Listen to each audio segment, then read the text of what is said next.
Okay, we can go live on Facebook. Yeah, all right.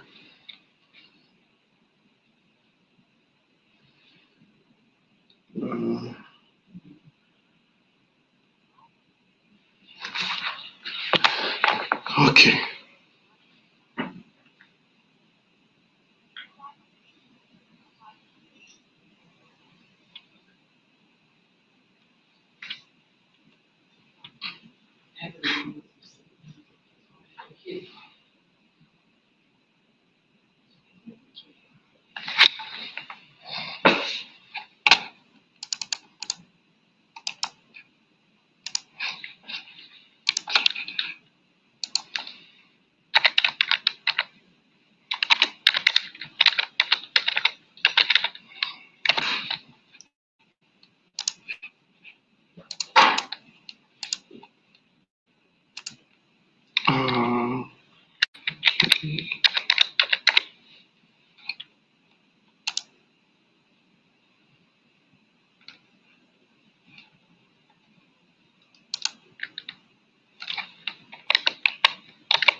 All right. Can you send this link to them for the live broadcast? Yeah.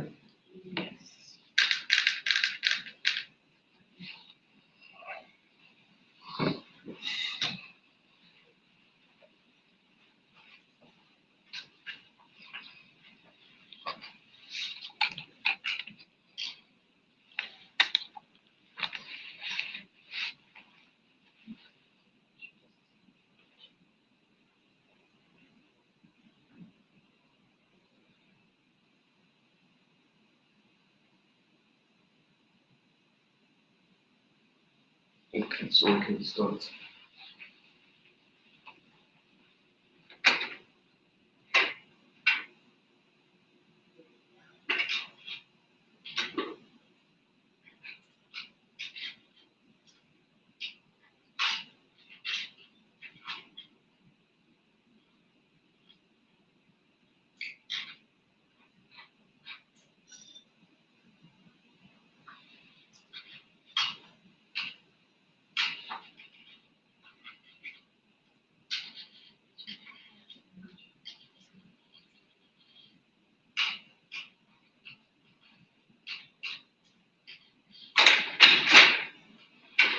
Okay. You send the link to them? All right, we're going to start now. I just want other people to come in now. We're going to start, but it's streaming already. Okay. They can hear us.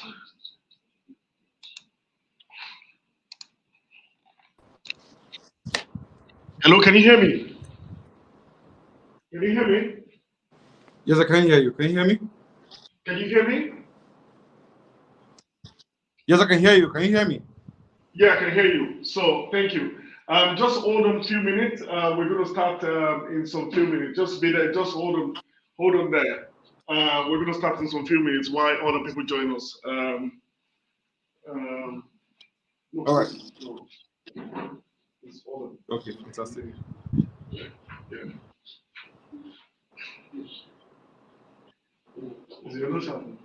They have a session like this.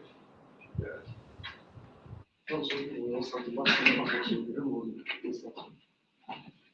All right. While we wait for other speakers to join us, We're going to start today's program. We're expecting to see, to have other people join us live online. And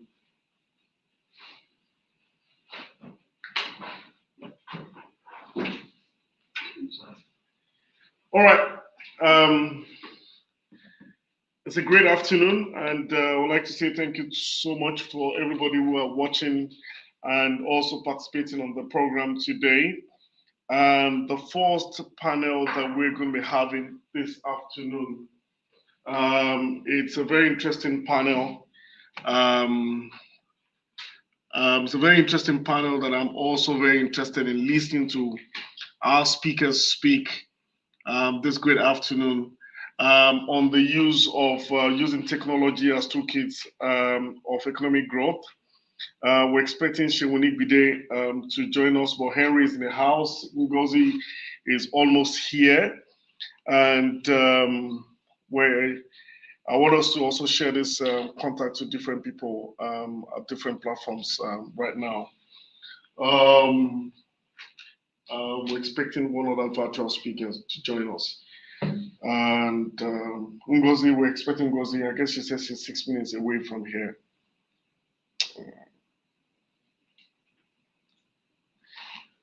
All right.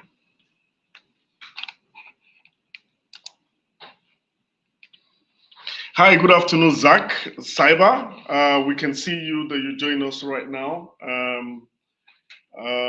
Good afternoon to you. And also, we have in the house today, we want us to share the link, please. If you're in the house, if you're out there, you can share the link to your friends this good afternoon and let them also join us on the platform. I will also decide to join, send the link to some of our delegates that we have in Nigeria who are going to join us this great afternoon. My name is Steven, and this afternoon we just go straight to business. And yesterday we had a very interesting day where we had some of the delegates that were here from the Atlanta Metropolitan College, and today, State College, sorry. Today yesterday we had our speakers in person, like Debbie Awayemi also join us, and we had Pastor Shay also join us, and also Dr. Wolabi Williams and Dr. Cynthia was also here to give us that mind-blowing session that she had yesterday. And Dr. Ngozi also was here to give us that powerful sounding session on the use of technology. And we have students who study cybersecurity. We were here also yesterday. And I'd like to say it was a very mind-blowing session that we had yesterday. Today, we will be having this session again. If you want to stay there, you can stay there and do your session. You can still join on the link, so you can join on the link, and so you can do your session. So, so we have Henry. Henry is going to be. We're going to be having Henry today, and we're expecting Dr. Ngozi to join us. She said 6 minutes or 5 minutes. We're still expecting her to join us. Okay, so we're going to start with Henry. Are you ready? Or you want to come here? Okay, all right, good. But because of the camera, you might not get to see you, so it's more better you can sit out there and just do a session. I'll bring up the laptop here. Either which way. Do we have the link that people can join? Yeah, sure. Yeah, let me just send it to you. No,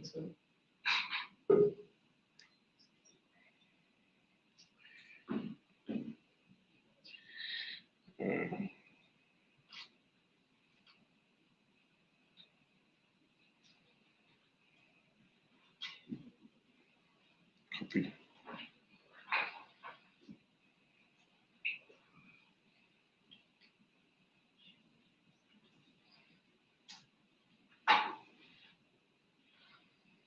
D2.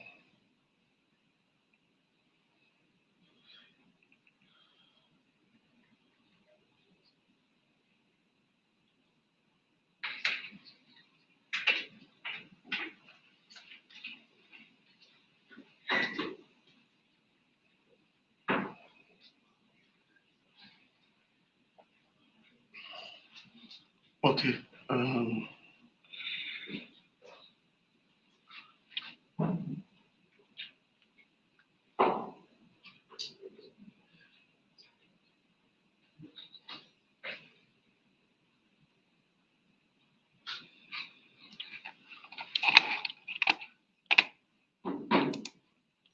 Oh, D2A.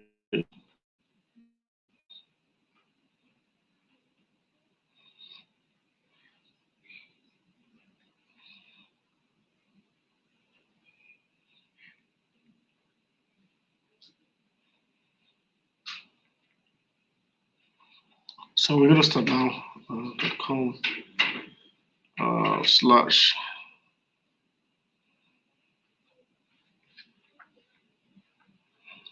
All right. Uh,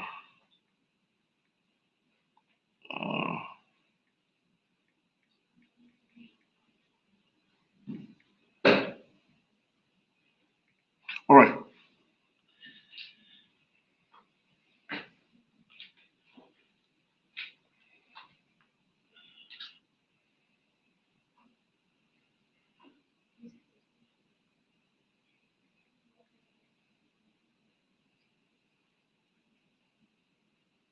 I just sent it now. Uh,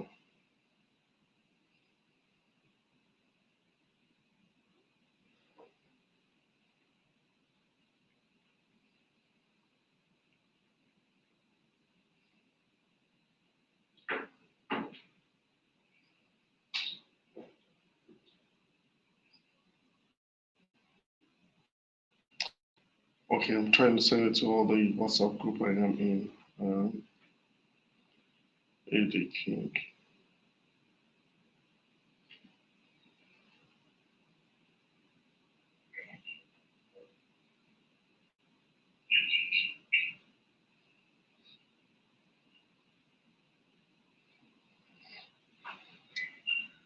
Okay.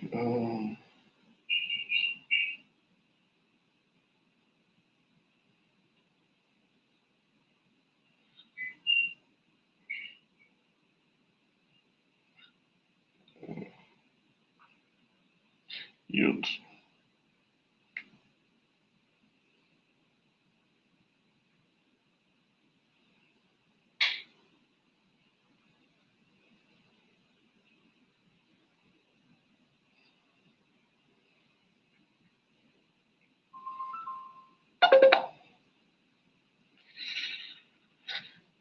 Oh,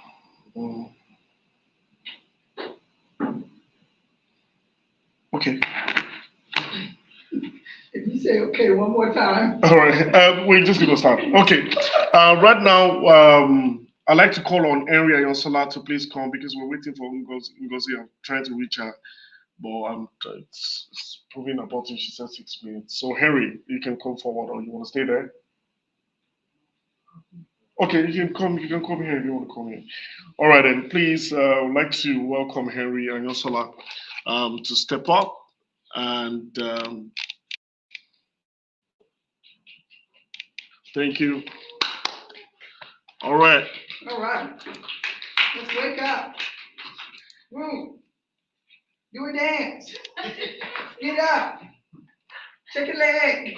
All right. Thank you so much, Henry. You're welcome. You're welcome.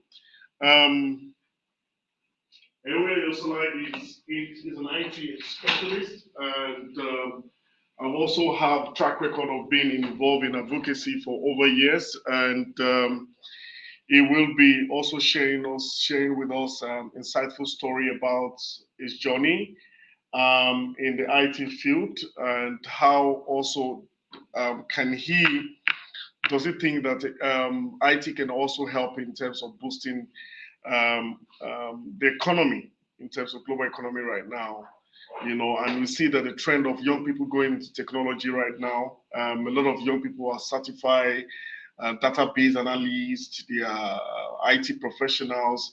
Well, I would say that's where the cash cow is right now. Everybody wants to go into technology. Everybody wants to be an IT specialist. Everybody wants to become a cybersecurity expert. And this afternoon, I just wanted us to also bring to this platform Henry and Yosola with NJ. We're expecting NJ to be here anytime soon. But Henry is here. We need to start because we have a virtual participants who are out there that can join us. Okay, Henry, good morning. You have the floor. Um, anyway, do you guys mind me standing? Go ahead. Okay. Hello, everyone. My name is Henry Ayashola. It's a pleasure to be with you guys this afternoon. And for our online viewers as well, hi. So I just want to, before I go into introducing myself, I mean, he has done most of the introduction. I would like to just do like an icebreaker session. Okay. So just to, and also online, you can also participate,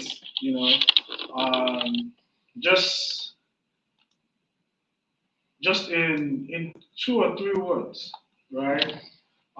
Just describe what entrepreneurship is. 2 or 3 words. You want to go first? You want to go first? Let's go. Do you guys want me to start pointing?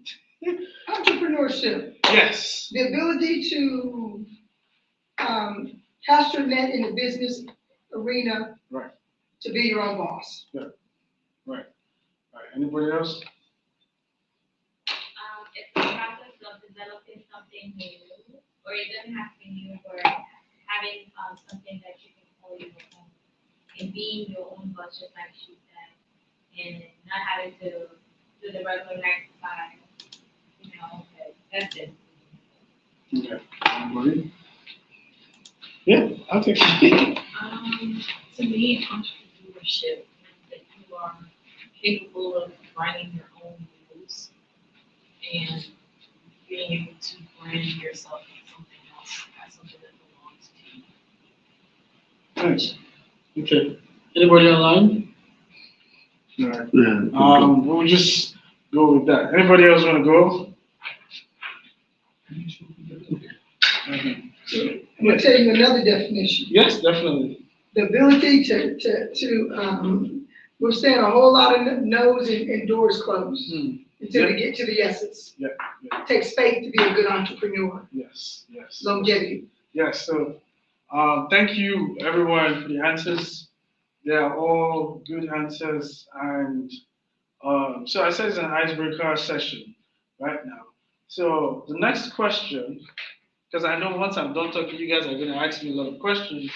So I also want to put my questions out first. It's going to be 3 whys, right? So anybody can go first. So the first one is going to be, why do you start a business? Why do you want to make a difference? And how do you plan to make a difference? So, who wants to go first? Okay. You said the first question is Why do you start a business? So you start a business because you're trying to create a solution. Okay. And what's the second question? Second one is, why do you want to make a difference? Oh, because everyone cannot be the same. You have to stand out and solve a problem. Okay, so what makes you different? Because I'm unique. Okay. That's what makes me different. Okay. Anybody else? The question was, why did you start entrepreneurship? Yeah, why did you start? I started entrepreneurship to gain independence for my life and for those around me, and to push myself so that I can really fund my own projects. It's very difficult as a person, because most of us are social entrepreneurs as well, meaning we like to give back to the world. Well, honestly, funding is not like it used to be. It's easy to get. So for me, I knew that being in entrepreneurship, I could create wealth. Being in business for myself, I wouldn't do it if I couldn't create wealth. And what makes me different, I'm a woman of great purpose. I believe that your life is called for purpose. If you are not sure of your purpose, people will take you anywhere. You will end up doing all sorts of things. Right. So, yeah. Thank you so much. Anybody else want to go? Nobody. Okay. Also want to welcome Dr. Ngozi. She just arrived, and Dr. Bobs as well. Thank you guys for coming. So I will just give like a little intro of myself. I major mostly into tech. I've been a consultant now for about 6 years, where I work for different firms. And basically, what I majorly do is go and give them good business insight on how they can, improve their, it could be sales, it could be their infrastructure, basically making them understand how they can use their data to generate revenues for themselves and also set themselves up for success. I know Ambassador Stephen mentioned something earlier about how, yeah, everybody wants to go into tech, everybody wants to be a cloud engineer, everybody wants to be a project manager.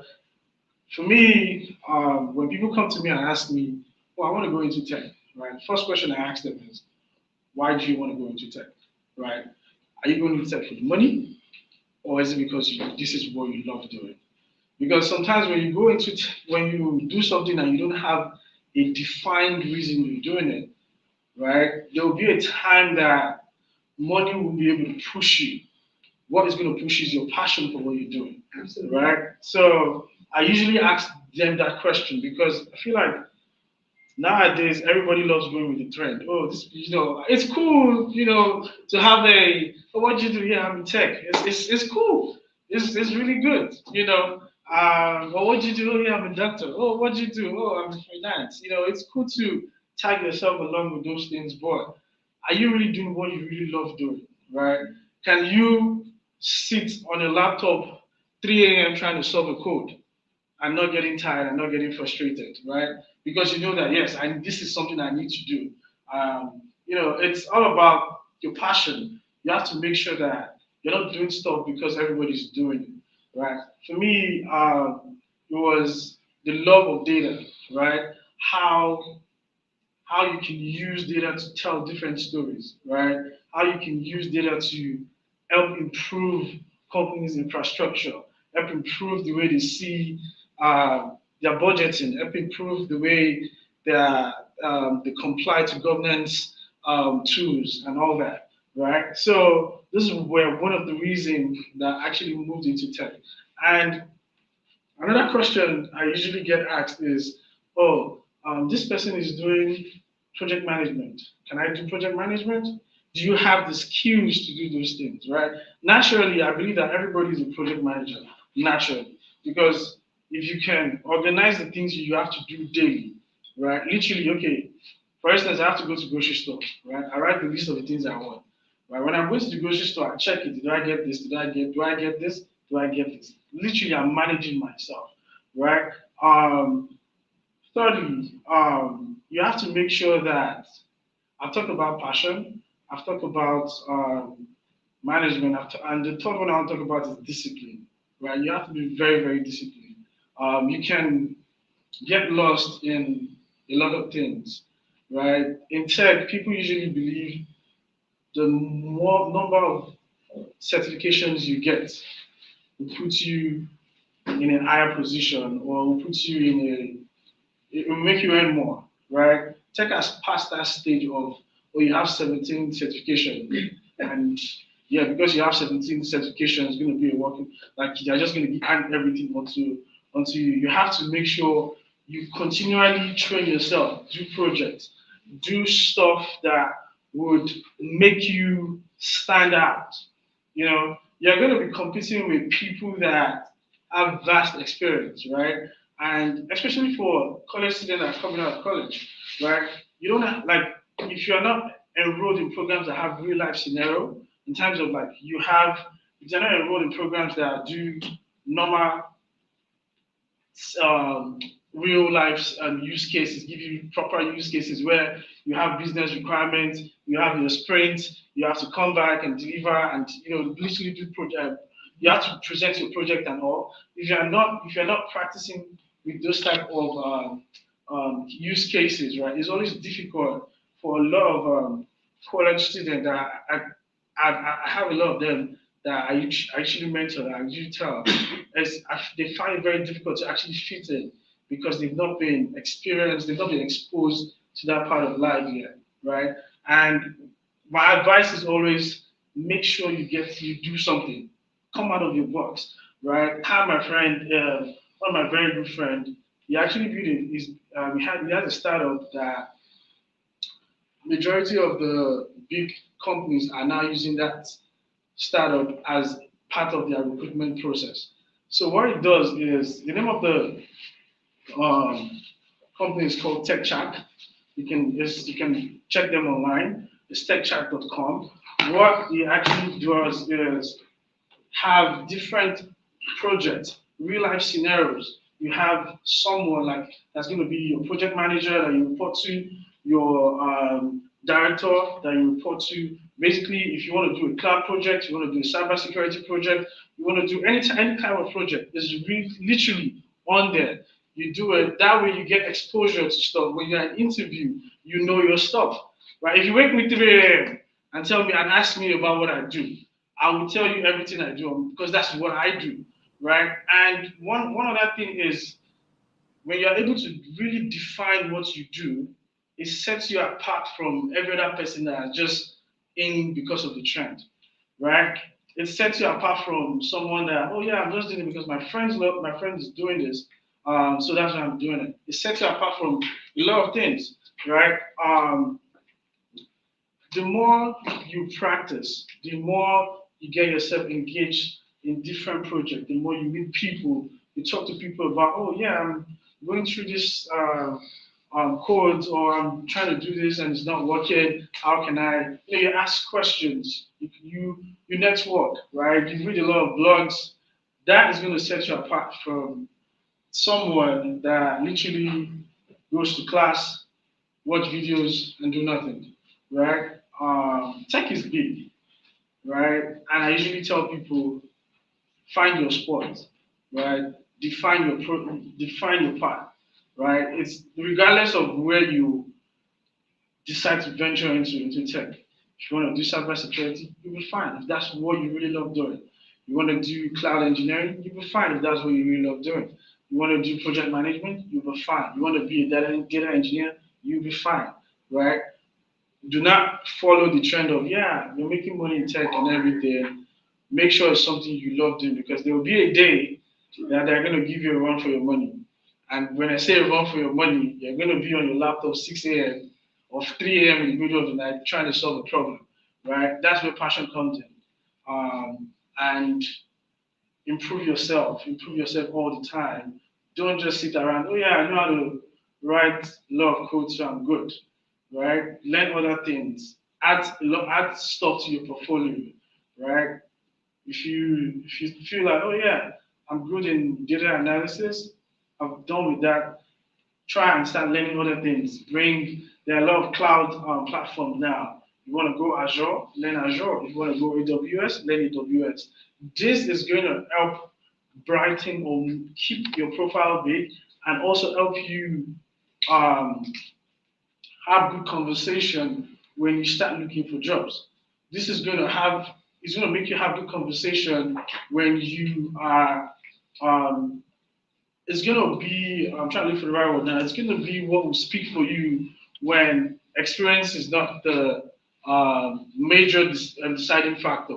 Is part what is the major deciding factor is what have you done.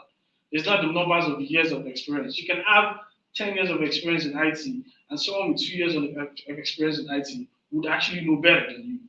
That's just the way it is right now. So it's not about, oh yeah, I've been doing this for 15 years, I've been doing it for 30 years, right? I've seen one of my 13-year-old nephew, we were discussing it yesterday. He knows how to code C++.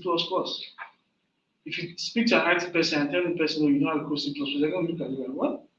They're going to think, yeah, you're the you're the god of IT, you know. Mm-hmm. But at the end of the day, you know, it's how you start, yeah, and it's what you do, how you improve yourself personally. Do not wait for, oh yeah, I'll start watching videos or I'll start doing projects when I get my job. When I get my first job, I will learn on the job. Yeah, you're gonna learn on the job regardless, but every environment is different, right? You have to prepare yourself to be able to learn on the job. I've seen people got jobs, and the following 2 weeks after they started the job, they fired them because they were not prepared for that moment, right? They were not ready for the moment. You want to be a cybersecurity person, like you need to be ready. You want to be a data engineer, you need to be ready, right? And you need to, how do you get ready? By engaging in different projects. It doesn't have to be school project. There are a lot of classes or Udemy courses, like the techchat.com that I spoke about too, is also a platform that you can also use that to also learn and reach out to like people that you know that are people of interest that would actually push you forward, not beat you down, right? People that are ready to help you. Oh, I'm facing this and I'm having issues with this code or this project. How can you help me? People that will direct your path and actually set you up for success, not for failure.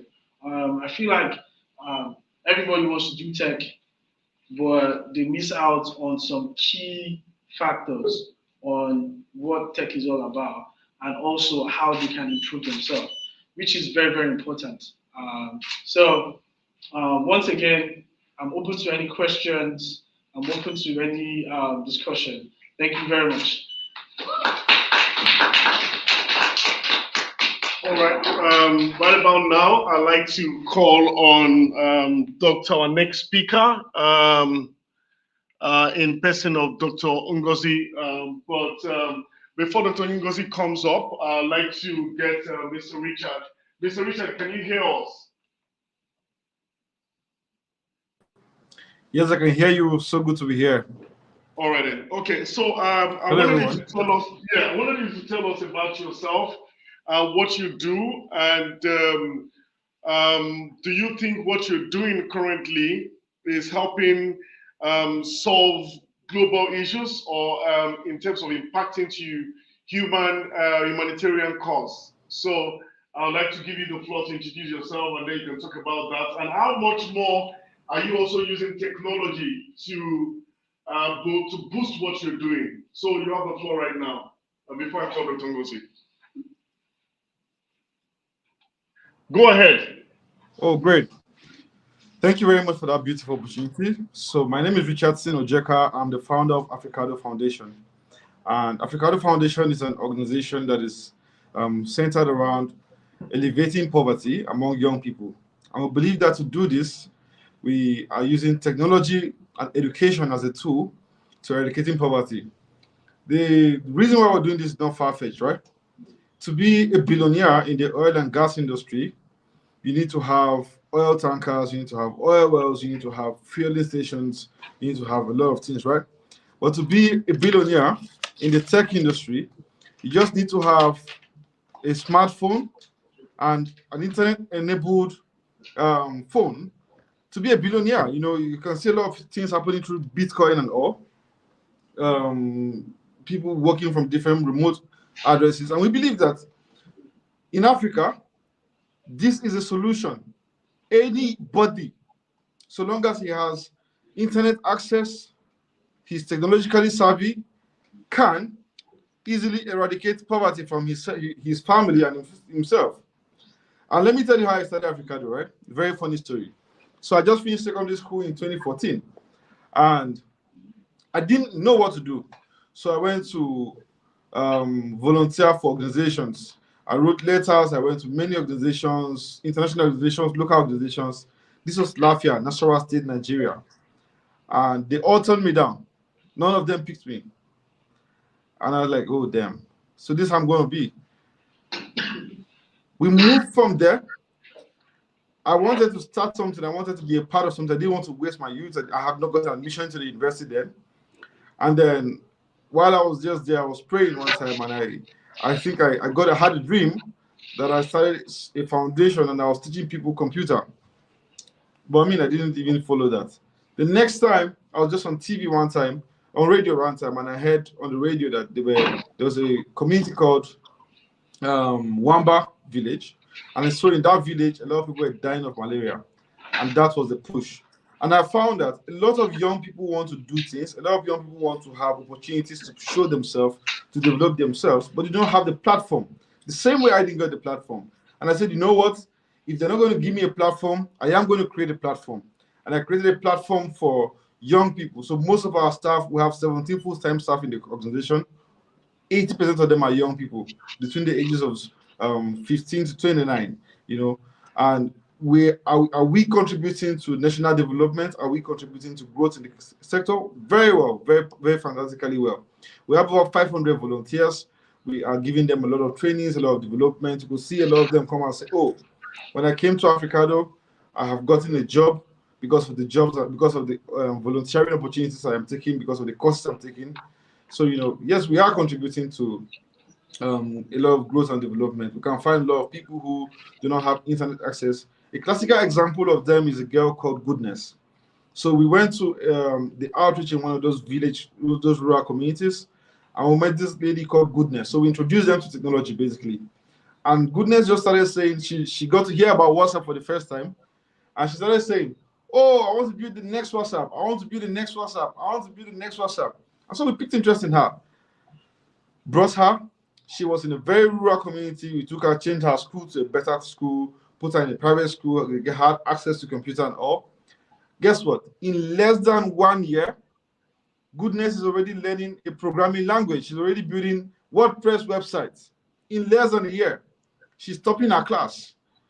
So this is the power of technology. A lot of people, if empowered, if given the opportunity, especially Africans, they can change the narrative for themselves. They can change the narrative for Africa. They can change the narrative for the world at large, you know.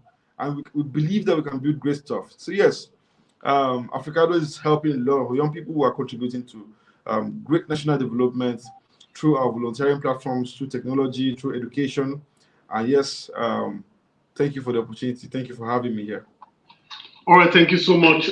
Thank you so much for that wonderful contribution. I'd like to go to our next speaker in person of Dr. Ngozi. Dr. NJ, you have the floor.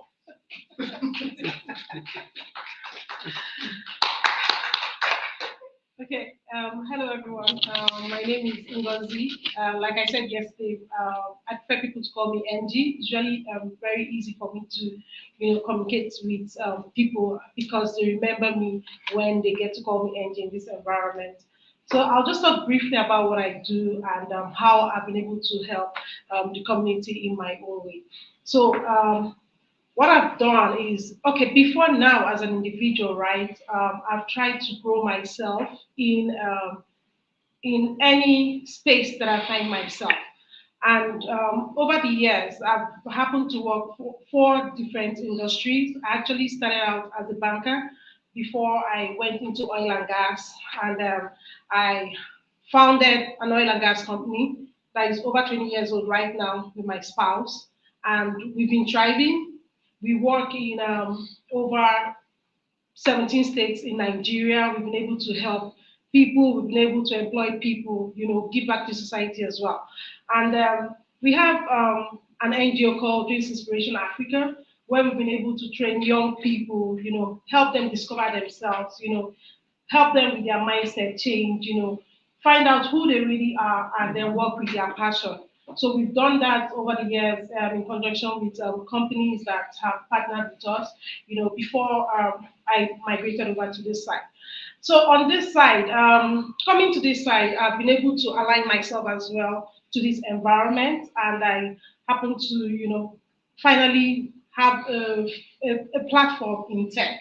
And just like the former speaker was saying, tech is very broad, but in everything we do today, there's no way that you would not need technology. Even now, even by 2050, by maybe 2070 or 2080, IT is the way to go, right? So one of the things that I did was I decided right on time to, find a space and plug myself. So I tell people one of the things that you do, because people call me all the time, like you said, they'll call you and they'll say, I want to go into tech. And I ask the question as well, why do you want to go into tech? What do you really want to do? What's your passion? What's your goal? What's your plan? Do you have a 5-year plan? Do you have a 10-year plan, right? And I help people to actually discover themselves. I'll give you an example. So I met an elderly lady. She should be like in her mid 50s, and then she's always been a nurse, right? And then she wants to go into tech. Now, tech is very good, very lucrative. You make money out of it, right? But then by the time I started asking her questions about herself, because the conversation was supposed to be on tech, but by the time I started asking her questions on herself, she decided, you know what? And it was just a few questions that I asked her. One of the things I asked her was, can you stay awake till 3 a.m. in the morning? That was the first question I asked her. And she was like, my sister, I can't do it though. Then I told her outright, I said, number one, then you can't even be in tech. That's the truth, right? But then are there other spaces that you can play in tech? Because what she was coming to was the cloud industry, right? And then I started asking her, I said, okay, what do you really do? And then she started telling me so many things about, healthcare, how she has helped so many people, how she has counseled so many people. And then I started telling her that, have you really done research in tech under healthcare, right? There are so many tools in healthcare. There are so many things in healthcare that you can help doctors with, right? So when, as an individual, when you find yourself, right, or when you find yourself in an environment and you don't know where to block, first of all, find your strength, who you are, find the weakness in your system, in the environment that you are playing, and then try to align yourself to that weakness. Now, going the business way, we're talking about entrepreneurship here, right? There's some businesses that won't come to you naturally because either you're a one man, right? You don't have the capacity, you don't have the training, so you can't even just do it. So, like in the government space, for example, they'll say the low hanging fruits, right? So sometimes you look for the weakness in that system that you know that you can play in comfortably. You look for the market in that business. You look for the client in that particular chain, and then you begin to map out. Okay, how do I solve the problem for this set of people, this particular market, right? And when you're able to find the problem, then that way you are able to prefer a solution. Why? Because you've been a subject matter expert in your field, right? You know what you're doing, and then you're just going along with your strength, for example. So like for me now, I'll use myself in tech, right? Just like you said, certifications. I have so many tech certifications, honestly. I'm guilty of that thing you said. I'm really guilty. But now there's a reason why I have some of these certifications. One, because I have a tech company, right? And I'm playing in a space that would require me to have some certifications. That's one. Then number two, I'm in a space where woman-owned business, right, is thriving. And then if you're a Black woman and you're in tech, that's like a gold mine, right? So how do I set myself apart from other Black woman-owned businesses, right? So there are some things that I need to do. There are some certifications that I need to do. As I talked to you, before now, my Instagram used to boom. I was always on it, but I can't even afford that time, right? Because I have to be focused. There's so many things that I have to do. As I am like this, I know how long I'm going to work for somebody, how many more years. It's already in my plan. And how am I going to get there? I have that goal written out. I have that vision written out. I know what I want to do in the next 5, 10 years. I know how I want to play in the tech industry. Tech is broad. You can't be everything, right? But you want to be a SME, what they call an SME in your field, right? So I already know this is what I want to do in tech, and this is how I want to go about it. Now, some of the trainings that I'm getting from the organization that I'm working for, it's for my own personal benefit, right? So I go into a training, my organization pays for it, but I'm the first beneficiary of that training. Right. So I apply myself to whatever I'm being taught in that organization, and I make sure that at the end of the day, I take the good side of it. Is it stressful? I will tell you yes. Is tech easy? Nothing in this life is easy. There's nothing. There's nothing that is free. Something has to, give way. Something has to. You really just have to push yourself, right? Some days I'm reading and it's tiring. I'm drained, but I don't have, as it is now, I don't have a choice because I have a goal. I have a plan, and I have to get there. Now, I've been able to help train little kids because there's a question I ask myself, right? How would I, how would I, how would I have loved to see my 10-year-old self, right? So my 10-year-old self, if I was given the opportunity that I was given, or that I'm being given right here, if I was given that opportunity back home in Nigeria, I probably would have been doing better than I'm doing right now, right? So that prompted me to go out of my way to start teaching little kids how to code.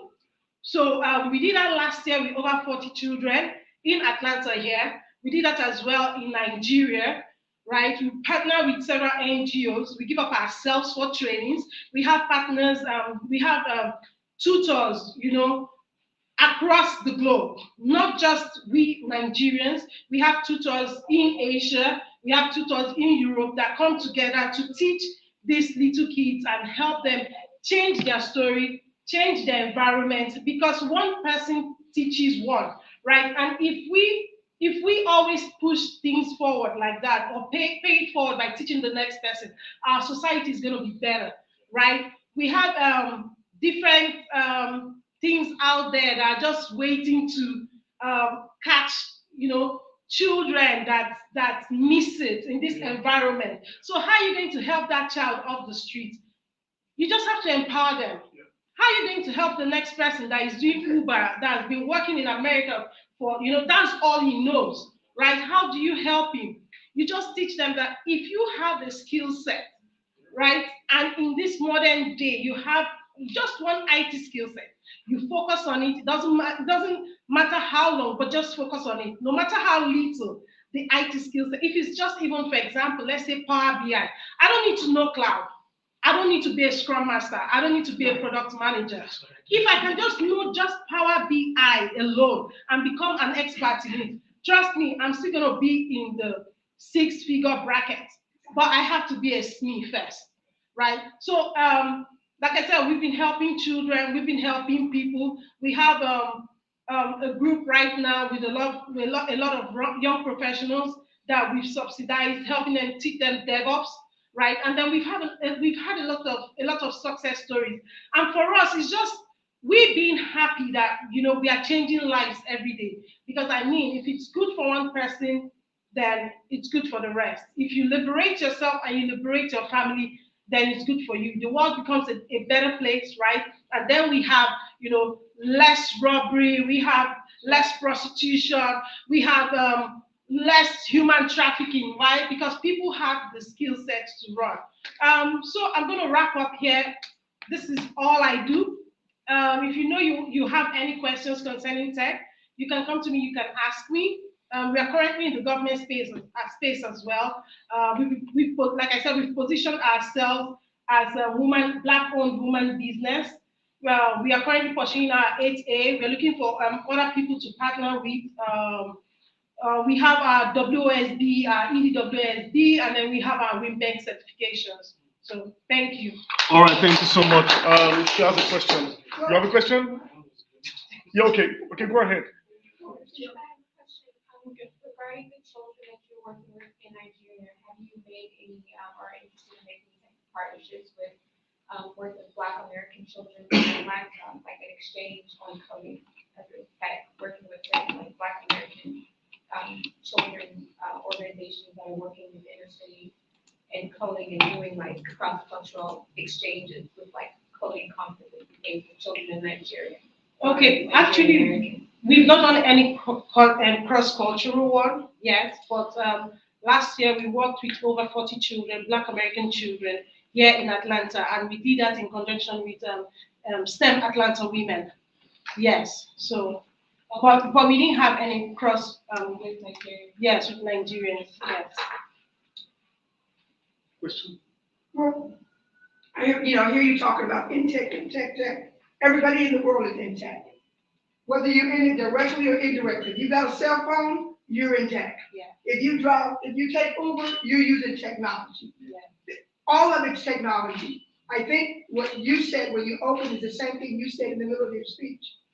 If you're not passionate about taking IT, I am not an IT professional. I recruit IT executives and I know how to do that, how to recruit IT professionals. But the truth is, I have no desire to sit and code. I would be sick. I'm a personality. What in the world do I look like sitting around coding? They would have to cut me out and take me to the hospital. But now, am I in tech? Everybody's in tech. Yeah. If you use Zoom, you use technology. Yeah. If you use, he's using StreamYard, that's technology. Everything that you do is tech. Yeah. So whether you want it or not, even that's why children 1 year old can pick up a phone because they're technical. Everyone has some degrees of technical versus the next person. Now, whether you are SME or not is a difference.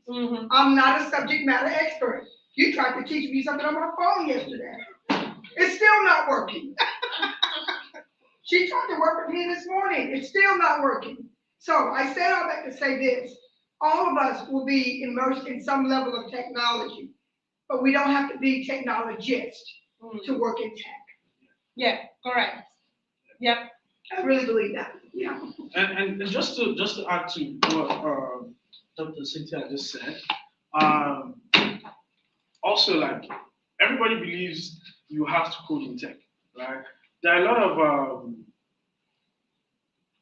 aspects. There's a lot of department in tech that you do not have to code. If you're a Scrum Master, for instance, right? If you're a project manager, for instance, you do not have to really sit down and start coding or start building stuff, right? So it all still comes back to do your research, make sure this is what you really want, because there'll be some days that you can wing it, do stuff. Like yesterday night, they were all sitting down and everybody was about to sleep and they're like, oh, you're still on your laptop. I'm like, yeah, I need to figure this out. And it was like around 3 a.m. in the middle of the night. I'm like, yeah, I'm not going to sleep until I figure it out. Because I know the next morning I'm going to be asked questions about it and I need to deliver, right? I need to tell them, okay, this is what I've done, this is what I've done. I'm able to, figure out the code, the problem, right? And there's some days that it look like you're not doing anything, right? So I wouldn't promise that, oh yeah, it's going to be sweet, sweet, sweet. You're going to get the mix of everything. Tech is lovely, it's cool, it's nice, it's fine, yeah, the money is good. The other thing as well that I wanted to talk about is how we can use tech to start creating a new wealth. Trying to look for the right word now to create a new, like educational wealth for everybody, right? And also start bringing up our younger ones, kids. There's a program at the UN called MMUN. What they usually do is bring in kids from different parts of the world, come together for like a week, become write resolutions, how they can change the world, talk about different technology resolution, different environmental resolution, and they draft it like when I remember what actually caught my attention. I'm part of them, but what actually caught my attention one day was when I think I was going to the bathroom, and I saw these two 10-year-old, maybe 10 or 7, and they were going to the bathroom, just little kids. And they're like, oh yes, the resolution for Russia, if they're going to come on this executive. Like at that moment, I was just like, what? I had that. Okay, I know fine, this is what they are trained to do. This is what they talk about, right? They draft resolution. But me actually hear them discussing that, right, shows that. Okay, we're so privileged to have Mr. Stone Street, one of the biggest indigenous banks in America, wants to say hello to every one of us. Okay. Can you hear great? Yeah, I can hear fine. Oh, yes. Good. Yeah, it's a great pleasure to have you, sir. Thank you. It's so great to have you all here. I hope it's been a good program for everyone. Yes, that's been a good program for all of us and for everybody who are watching us from Africa and different parts of the world. I'd like to say thank you for partnering with us and also believing in our dream. And we have some young people who flew in from different parts of the world, from different parts of America and out of America. We have maybe they introduce themselves to us. Mr. Shea is an author of the book, and maybe he's going to introduce himself. So My name is Ben. I just authored the book on Gen Z. That's the younger generation. Thank you. That's great. Hello, sir. I don't know if you can hear me loud and clear, but my name is Debbie Aliyebi, and I'm a veteran served the United States Army for 8 years, and I'm also a veteran service rep. But it's good to have you on the phone with us. Thank you. Wow, that's impressive. Hello, sir. My name is Olabi Williams. Good to have you here, sir. Wow, I wish I was there with you, Dr. Babs. You should have invited me to this party. Greetings, sir. How are you? My name is Dr. Cynthia Harper. I do work in the community, but I'm a coach for women. I provide consultancy for government contracts, and I host radio and television. So I'm very glad that you have put together this forum for us. That's so great, Cynthia. It's nice to meet you over the phone. Look forward to visiting with you in person. Thanks Yes. for all you do in the community. Thank you. Hi, my name is Lauren Clark. I'm an international writer, editor, researcher, and journalist. And I've also worked with women and young girls in Egypt and migration refugee communities in Cairo, Egypt. Wow, that's impressive. Thank you. Yes. Hi, how are you? My name is Melissa Mallory, and I'm a Europe student. I'm actually one of Dr. Bab's students attending this seminar, so it's nice to meet you. Thank you. Good. So you know how wonderful Dr. Babs is. Sometimes. Well, what an impressive group. Dr. Babs, why am I not there in person? I want to be with you all. So many bright people. So, yeah, I'm so grateful. And just for the, Dr. Babs and all his work with the ADKing Foundation and having, that spirit of entrepreneurship that people really can use their gifts and talents, their God-given gifts to make this world a better place. I mean, I'm just so grateful for everything the ADKing Foundation stands for and for you all as, the future of your country and our country. When Dr. Babs and I were in Nigeria earlier this year, I said, Dr. Babs, we were with a preacher there in Nigeria, and I said, preacher, you're going to have to raise up more Nigerian missionaries to send them to the United States. So to help us be like a country that's more respectful in a lot of ways. It's so amazing the good work that the ADKing Foundation does, and for each of you just taking time to participate. I'm just grateful for you all. I'm sorry I wasn't there with you, but I'm with you in spirit, and I'm just really thankful. What an amazing group you pulled together, Dr. Babs. Thank you. Yeah, thank you, sir. So let me introduce myself. My name is Angie. I'm an IT consultant. I specialize in teaching little kids how to code and young IT professionals as well how to code and equip themselves for the future. Amazing. Yes. Yes, good afternoon, sir. My name is Henry. I'm also an IT consultant. I help give different organization ideas, good business insights, and how to improve their infrastructure, and also how to set them up for success. Wow, thank you, Henry. Thank you. So, and my name is Steven, and I'm coordinating the youth program, and it's great to be here. And we're waiting. We're so anxious to meet you, but we'll meet you some one of these days. And I'd like to say thank you so much. We'll meet you tomorrow. So we're so grateful to see you tomorrow. Yeah, some of us are going to be at the gala tomorrow. A whole lot of us are going to be there. All right. Yeah. Hi, this is Storm Street. My name is Idris Ali. I represent IHA Enterprises in international business, import-export, agriculture, and mineral exploration. I actually just got back from Nigeria as well with Dr. Babs. I attended the inauguration. So thank you, sir. Very good to meet you. Nice to meet you. Hope to see you tomorrow night. Yes, sir. Great. Thank you so much, Mr. Stone Street. It's been a wonderful group. And, today's the last day of the conference, and some of them will be attending the gala tomorrow night. That's so great. Well, I look forward to seeing all of you that can attend at the gala tomorrow night. This is going to be exciting. Mrs. King just had her 91st birthday. We got to have breakfast with her. I know Dr. Babs, you were in Nigeria, but we got to have a little breakfast celebration with Mrs. King. And then tomorrow will be a lot of fun. I hope you'll be there a little bit early if you're coming, because we have her documentary that Dr. Babs and I have worked on for Mrs. King, and I think it's going to be really special for everybody to view that. And then, of course, to just celebrate Mrs. King's incredible life and the whole King family and all they've done really for the world. I can't think of a family that's sacrificed more for people across the world. So just so grateful for you all. And I mean, what a smart group.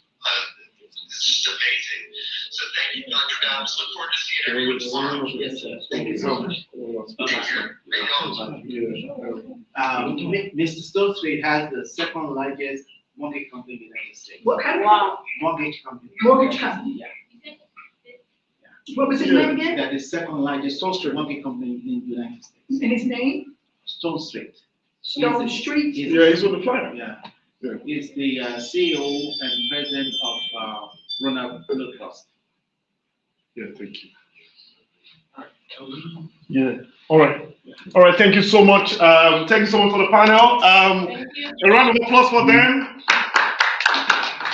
Thank you, Yes. everyone in Nigeria. Thank you so much. I would like to have the next speaker that is in the house right now.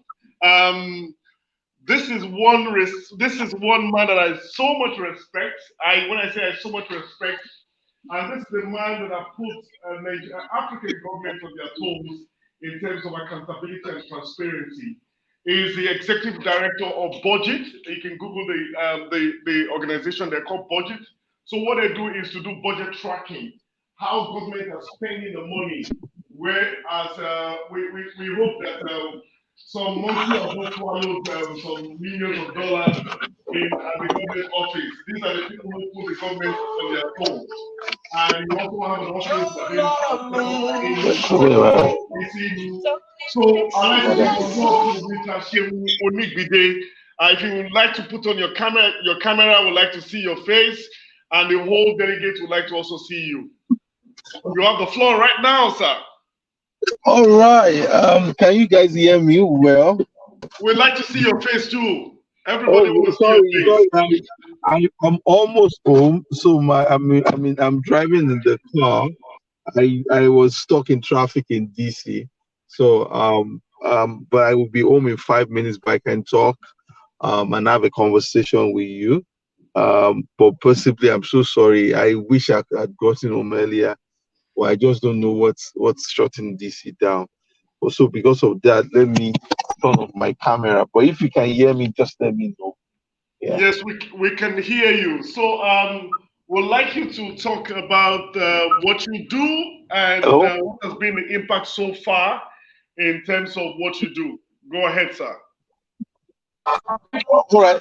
So I will talk a bit about what I'm. Just a minute. I need to get. Okay. If you can hear me, I'm just trying to also see that I can get a quiet place. So I'm so sorry, I'm not this disorganized. I had to go apply for a Schengen visa, and I thought it was something I would do in under an hour, and somehow it was 2 hours, it was 3 hours, and it just all messed up my day. I'm deeply sorry. But I'll speak about what I do. So my name is Olusegun Onigbinde. I'm the global director for Budget. Budget is a civic organization that is focused on civic accountability, transparency. The work that we do specifically is to hold government accountable. So in Nigeria, and let me just say that in the country, I'm from Nigeria, and I know a few of you also will be from Nigeria. There's always a challenge that because it's public money does not mean it cannot be stolen. In fact, if you analyze the majority problem that ails most of the countries in Africa, technically, is just because of poor accountability of public resources. So one thing that I do basically is that we hold government accountable. We exist to ensure that public resources must be optimized and must be adequately used for the people. That's the work I do. And we have offices across West Africa. We have offices in 6 West African countries: Nigeria, Sierra Leone, Ghana, Senegal, and Liberia, and possibly also we are opening in Cote d'Ivoire. So that's the kind of work that I do. Thank you.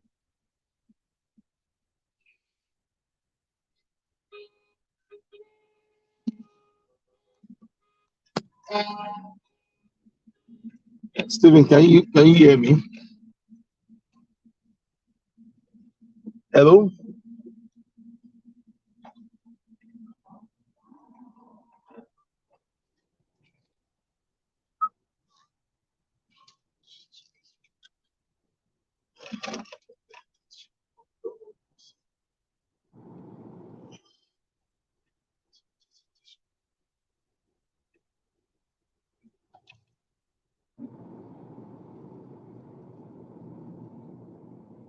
Hello?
Hello, can you hear us? If you can hear us, please just say yes, we can hear you. Mr. Taiwo Balogu Impact is saying that he cannot hear us, so we have to wait until Sheil comes back.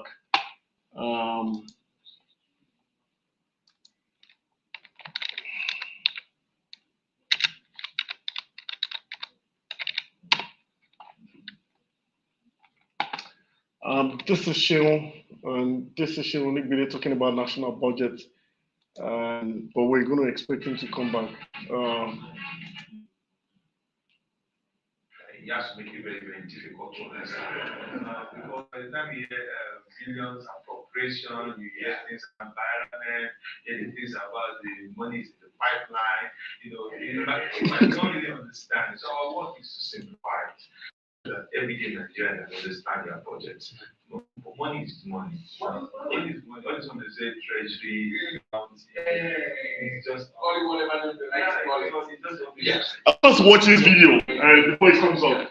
Now looking at the data, tell us this administration and the previous one. What is the difference?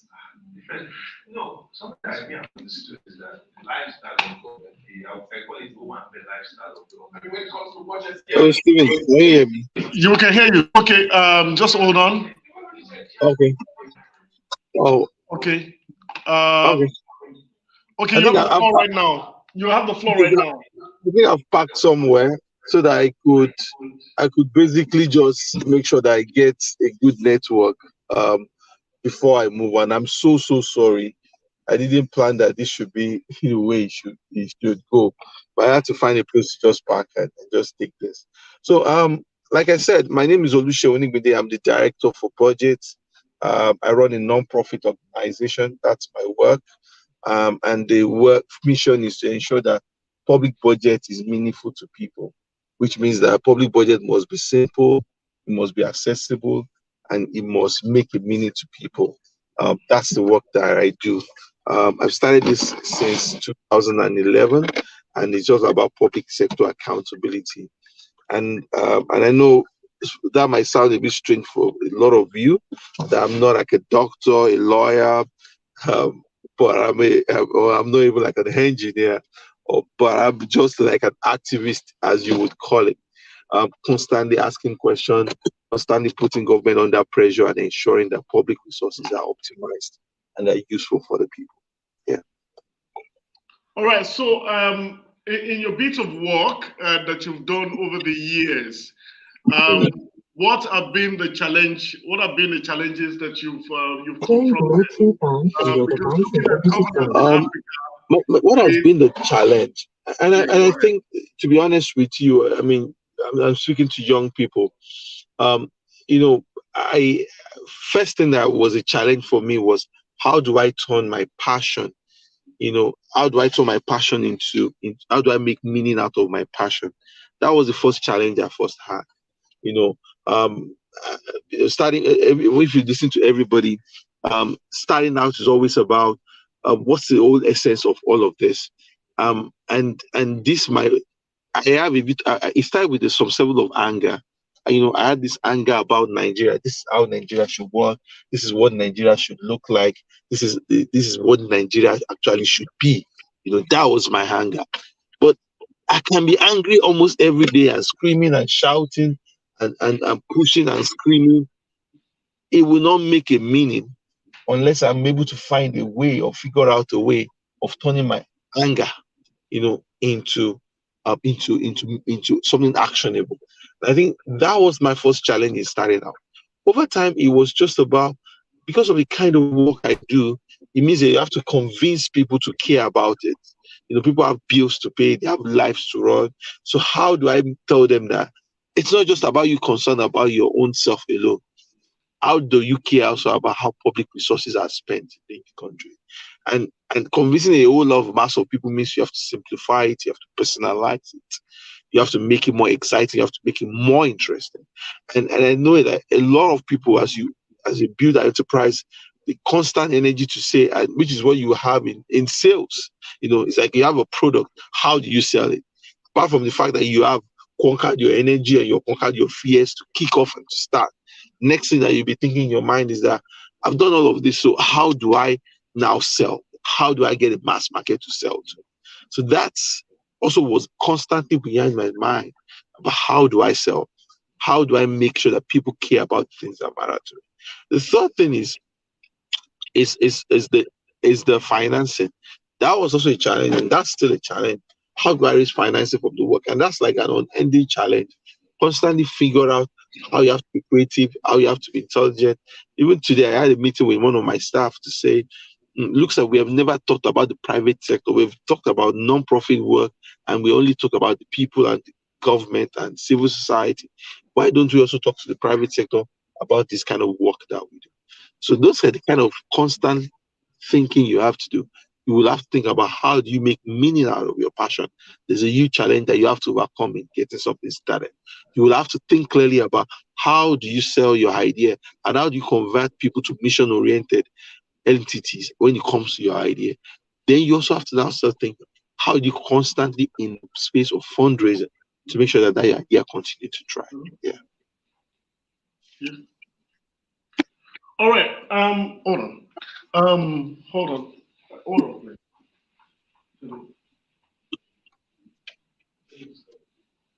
Okay, I want to ask you a question from you again before I give the floor to some of the delegates to ask you some questions before you go. Doctor, you have a question for him? Yeah, I know you're so passionate about Nigeria. So these are the people that give Nigerian politician problem. So in terms of how do they spend money, and oh, we lost him, so he's going to come back. Okay, so we're going to have him come back. When he comes back, we are going to take the next speaker who is going to join us now. Okay, let me add him up. Okay, so do anybody have any question for him? Transparency in Africa, good governance is here to answer the question. Okay, you want a question? No, no question. Okay, let's ask you a question because this one will trigger people here to talk. Looking at Nigerian politicians on the line right now, the political scene in Nigeria now, we heard people, some of the politicians are being dragged for money laundering and all of that. I just want to ask you one question. In terms, in the light of democracy and good governance, what do you think about this? Do you think this is just like a good phase in the right direction in terms of we're looking at a very reformed democracy and good governance? Do you think this is going to help the next generation in terms of mentorship and role model? So what do you think, what do you have to say about this? I thank so much, and my apologies all over again about in a lot of things. First is to know that democracies are at different stages. The United States has been practicing democracy maybe since 1780 something or 1776. If you take it from Jimenez, he fought wars for some few years before he had constitutional democracy.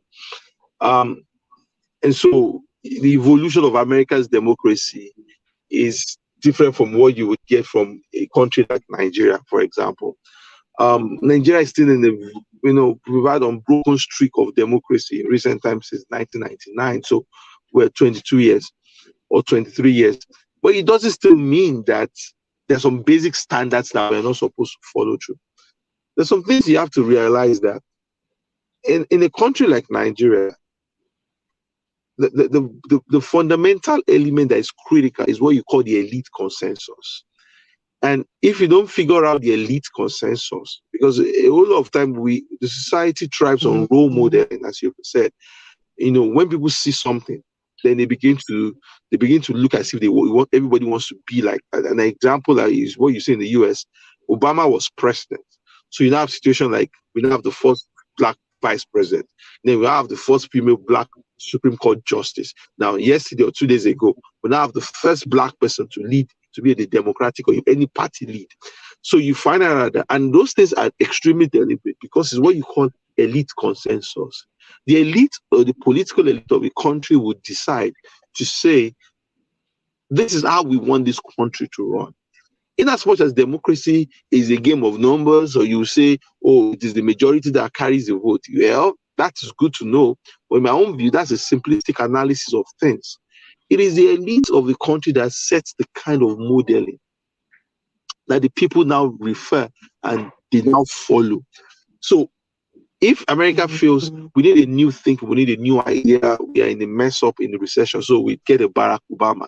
It's not because Barack Obama was just a 4-year, was a senator for just a senator, his junior senator in the US, just for 4 years. So technically, in the ranking of experience in getting to become America's president, he was just not there. But there was an elite consensus that believed that, it was time for like a Barack Obama to be there. In Nigeria, we don't get a situation like that. You're going to ask, so what kind of elite does Nigeria have? And the kind of elite that Nigeria is an extractive elite. That's what we constantly get. An elite that believes that this is the big pot of soup, in some sort of way. And everybody is just trying to say, give me shaki. Even somebody that eats, if you get to Nigerian buka, you say, okay, give me that tribes, give me those beef, give me that liver, had some soup to it. And I think that's the kind of elite that we have cultivated in Nigeria.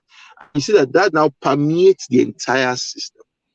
If people have money laundering cases, or even issues with maybe drugs in the past, we've had corruption cases in the past, the elite in the team will say, no, we can do everything, but we are not going to allow you to get a ticket of the party because we don't think that you will represent the ideal kind of nation that we want to be.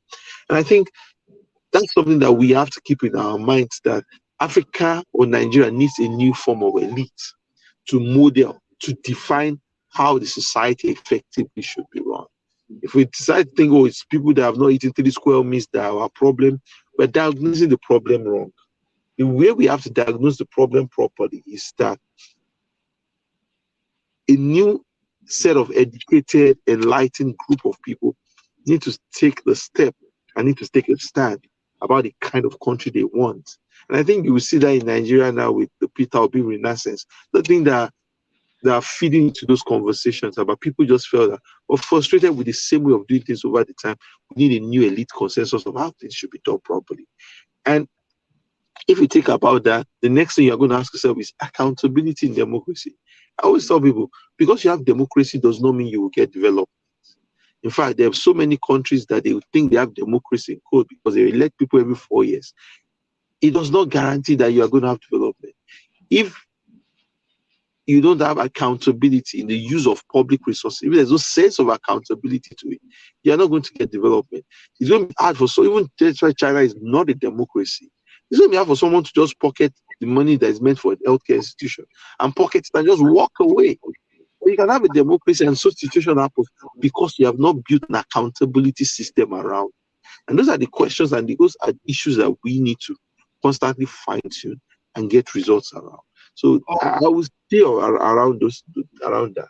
All right, thank you so much. Before we round up, I know where you're trying to talk to. I need to do a pointer to it. I was saying to one of the, we know, though, looking at the next election in the next few months, we see there's a battle between the two parties that's going on now. Some people are saying it's the O, some people are saying it's the B. So, but I know where you stand in terms of looking at who is going to become the next president of the Federal Republic of Nigeria, and this also applies to different African countries. We'd like to say thank you so much, and for joining us even with your busy schedule. We'd like to say thank you and thank you so much for joining us. We'd like to say thank you. Okay, Dr. Bounce would like to say something to you. Thank you for your perspective, but I take a different view. Because I believe when you build a building, you have to have a blueprint. If the blueprint is faulty, then the whole thing will crumble. And that is the nature of Nigeria, because you have a blueprint with a constitution, and the constitution does not define the people, because it allows the people that we the people, which is faulty. As a result, everything is we're building around it is faulty. Until we change that and we're defining as it said, we the people, then you would not see any significant difference. I just came back from Nigeria to attend the inauguration of the governor of Osun State. The first thing he did was to swear by the same stupid constitution. So high school can change anything.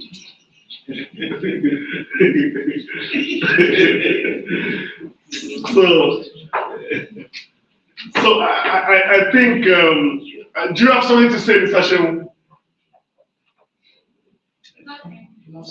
Okay, we lost him. All right, thank you so much, Mr. Shehu. I know you need to hear this.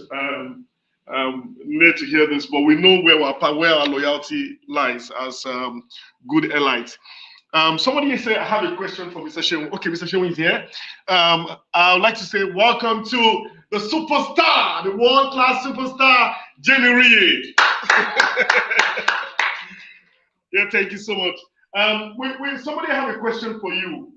Mr. Shehu, I have a question for Mr. Olibide. How would you advise we achieve that kind of elites you are talking about to reform Nigeria as a country, sir? And what can we youths assist in this perspective? In this aspect. Did you get a question? I think I missed it. The network was taking a bit. Can you please He bring said back I have again? a question, Mr. Olibide. How would you advise we achieve that kind of elite you are talking about to reform Nigeria? And I guess he's not talking about the OB. No, okay. As a country, sir, what can we youth assist in that aspect? No, and I'm not. Don't mind me. I'm not trying to endorse anybody for presidency. Party.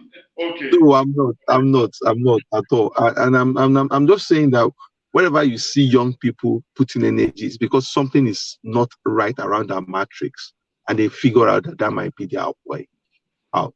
One thing I'm very certain is that we need, first we need bold and courageous people. That's the first thing, and we also need to train them.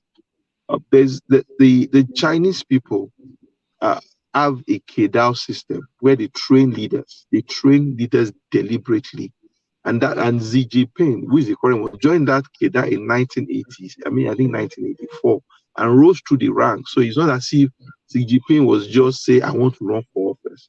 Even in the US, you see people like the current Deputy Treasury Secretary of the US. It was in the Obama administration. He was in a more junior role, and you see that quietly people are deliberate about the technocrats around public office. So for me, I feel number one, we need bold and courageous people. We need also who are able to reform the paradigm, and two, we need to train them. There's a school that is being run by Mrs. Obi Ezekwesili. It's called School of Policy, Politics, and Governance, and they have a mission in that kind of way. And I think those are the kind of things that we need. And like what was said around the constitution, yes, we don't have a right we don't have a constitution because the elite the current elite that they don't want a people-oriented constitution. And until we're able to, it's going to be like a fight, a squabble, to make sure that we have a social contract. Nigeria does not run on a social contract. That's why people care less about what happens in there. So all of that are all connected issues. But one thing I wanted to tell you that for you being in this room, for you being have that connection to Nigeria, I want you to have that understanding that we need a new elite, a mission-oriented, ethical elite, ethical leadership that's committed to the progress of Nigeria, and not just one that is just driven by rent and extraction. Thank you very, very much. All right, thank you so much, Mr. Shehu, for giving us that resounding. We need that political elite who is going to help in terms of helping our great Nigeria move to the next session. Somebody said, like to say, thank you so much, unveiling the scarf. Okay, we need to unveil the scarf of the new president. Okay, unveiling the scarf with Princess Dami said, wonderful session. Thank you so much for joining us. If you have any question for us, our guest speaker, please just drop your comment or drop your question in the chat box. We would like to get your question out there. Right about now, I would like to say thank you, Mr. Shewolibide, for giving us your time. I would like to say it's great to have you here. We're sorry that we couldn't have you for what happened. I would like to say thank you so much, and our regards to your family, and we love you. Thank you so much. Thank you, bye. Thank you. Thank you for joining us. right now we have the next session. The next session on the program before we call it a day, which is the last part of the session. Okay, which is the last part of the session, which I'm going to be getting. I don't know. Glory is not here, and not the part of the session. There's a session. Not this. This is not the updated one. Okay, but I know this is not the updated one. Sorry. No. Oh Jesus, it's on the other system. Sorry. Lord. Okay, I still have it on orphan. So right now we're going to be taking the next panel session, which is going to be, we're going to use that to round up the day. One of our speakers was still expecting her to be here, but I know our my friend and sister walked in, so before we round up, we would love to also tap from our wisdom from our world tour, you know. She just concluded her world tour and then she's here. Please, we'd like to say thank you so much for coming, and we love you. We love to hear you sing. Tomorrow, please, I hope you are ready. You're getting ready for your voice for tomorrow's national anthem. So now, for us to round up this program officially, I would like to call. We're running up now. We're calling up for the storytelling session, and I'll be calling on some people who will be joining me to round up this session. This session is very important, and I'll call on the first speaker who is going to be joining us on this the panel session I'm going to be holding. And the first person I'm going to be calling is no other person than Debbie. Debbie, please step out. And a round of applause for Debbie. Yeah, Debbie, I would like to have Debbie here. And next also, we would like to have, okay, she's looking at my face. Oh, you have to come out, don't worry. We'd like to have, though she just came in, but she's still gonna come and share a story with us. Would like to have no other person than, he said, well, I bestowed the doctorate degree on her, Dr. Jamie Rie, to please step out, Dr. of Music. Jamie, come share with us. People are watching your journey so far, how you got into what you're doing to become a world superstar. We're so proud of you. I'm always very proud of you. Sometimes when I see you on TV, I say, that's my friend. I know her. You know, I know her. We eat together every year, you know. And I'm so happy to have you on this stage. Please join us. And also joining us this afternoon is the only man joining us on this platform, in person of Mr. Shea, who is going to also talk about the project he's currently doing. This platform is just for us to talk about the creative minds who are doing things, something extraordinary. Debbie is currently running a project that is so extraordinary too. She's running a project which is called the Blue Tank. Blue Tank is a tech-based project where they're giving services in terms of charging ports for Tesla, where it's directly, what do you call it? EVs. Oh, I think Tesla is also EVs. Sorry. I thought we were using Toyota. Sorry. For the charging cars. Okay. Charging cars.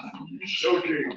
So Debbie is the CEO of that project, and also I have somebody I respect so much in person of Mr. Shea, who is joining us this great afternoon. He's an author of a book for the Gen Zs. You know, I heard that the Gen Zs are very aggressive. They give it to you, you know, and they don't care. You know, they tell you straight what you're doing is right. It's not wrong. It's not right. So that means the gap is different from us and their generation. So he is an expert in that in terms of working with the Gen Z.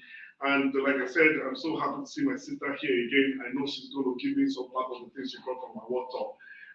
Here this afternoon, Miss Jamie Rie, who is also a very creative person this afternoon. Thank you so much. And we'll start with Debbie. what brought you to this stage? What are those qualities, which I know we can learn from? What are those thriving qualities that kept you going for years up to now? What are those qualities? And we can answer the question. Yeah, go ahead.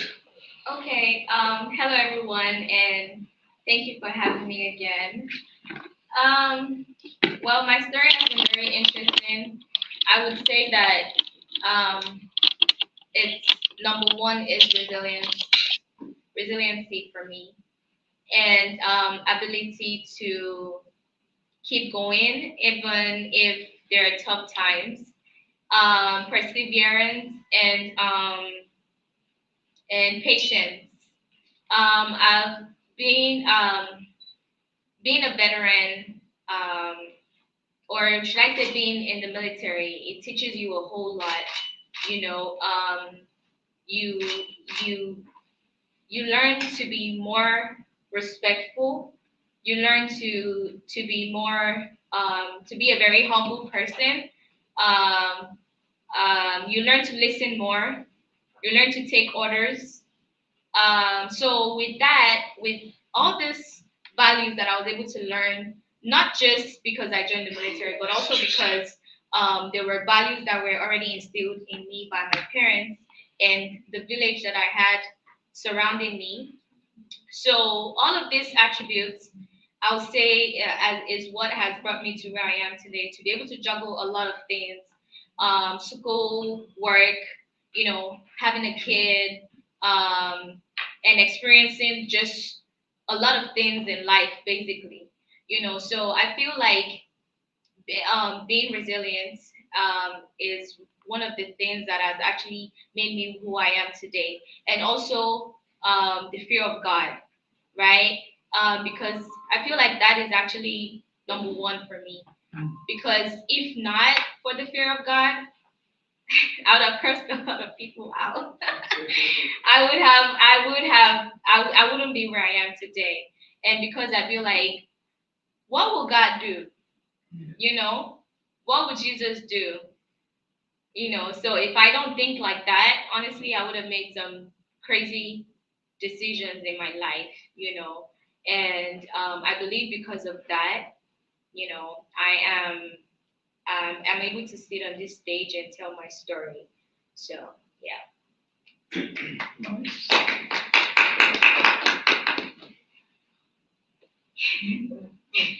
First. Okay. Well, hi everyone, once again. What's the question again? So he said, what are the values that has made you get to where you are right now?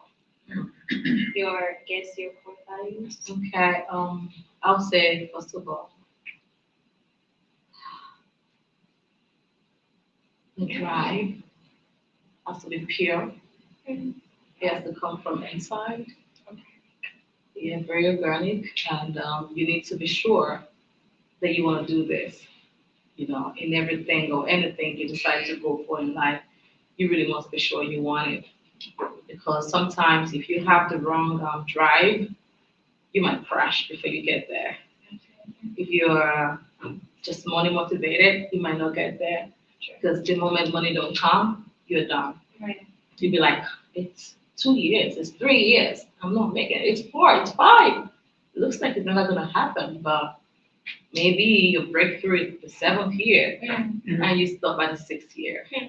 And 6.5 years. And 1 month to your breakthrough, you step up and you don't know. Maybe that's just that one phone call, just that one person that will, be the glue to everything, was just waiting by the door and then you just checked out at the wrong time. So patience, like she said earlier, patience is it's a virtue, a big one, and knowing who you are, and you know who you are, your principle stays intact. You don't, not every wave that comes, you don't follow everything because you know who you are. If you don't know who you are, it's so hard because you're gonna fall for everything. Right.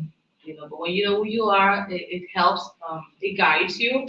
I think a lot of the time, I'll say for we Africans, some of those core values that our parents gave us while growing up that we're deviating from, they're actually the ones that modified us. If we go back there, we'll realize that there's a whole lot that we're taking for granted. And they should have been like the best thing to happen to you. Right. But the generation Z generation, Gen Z that runs to Google, you think your parents don't know what they're saying, but they really do.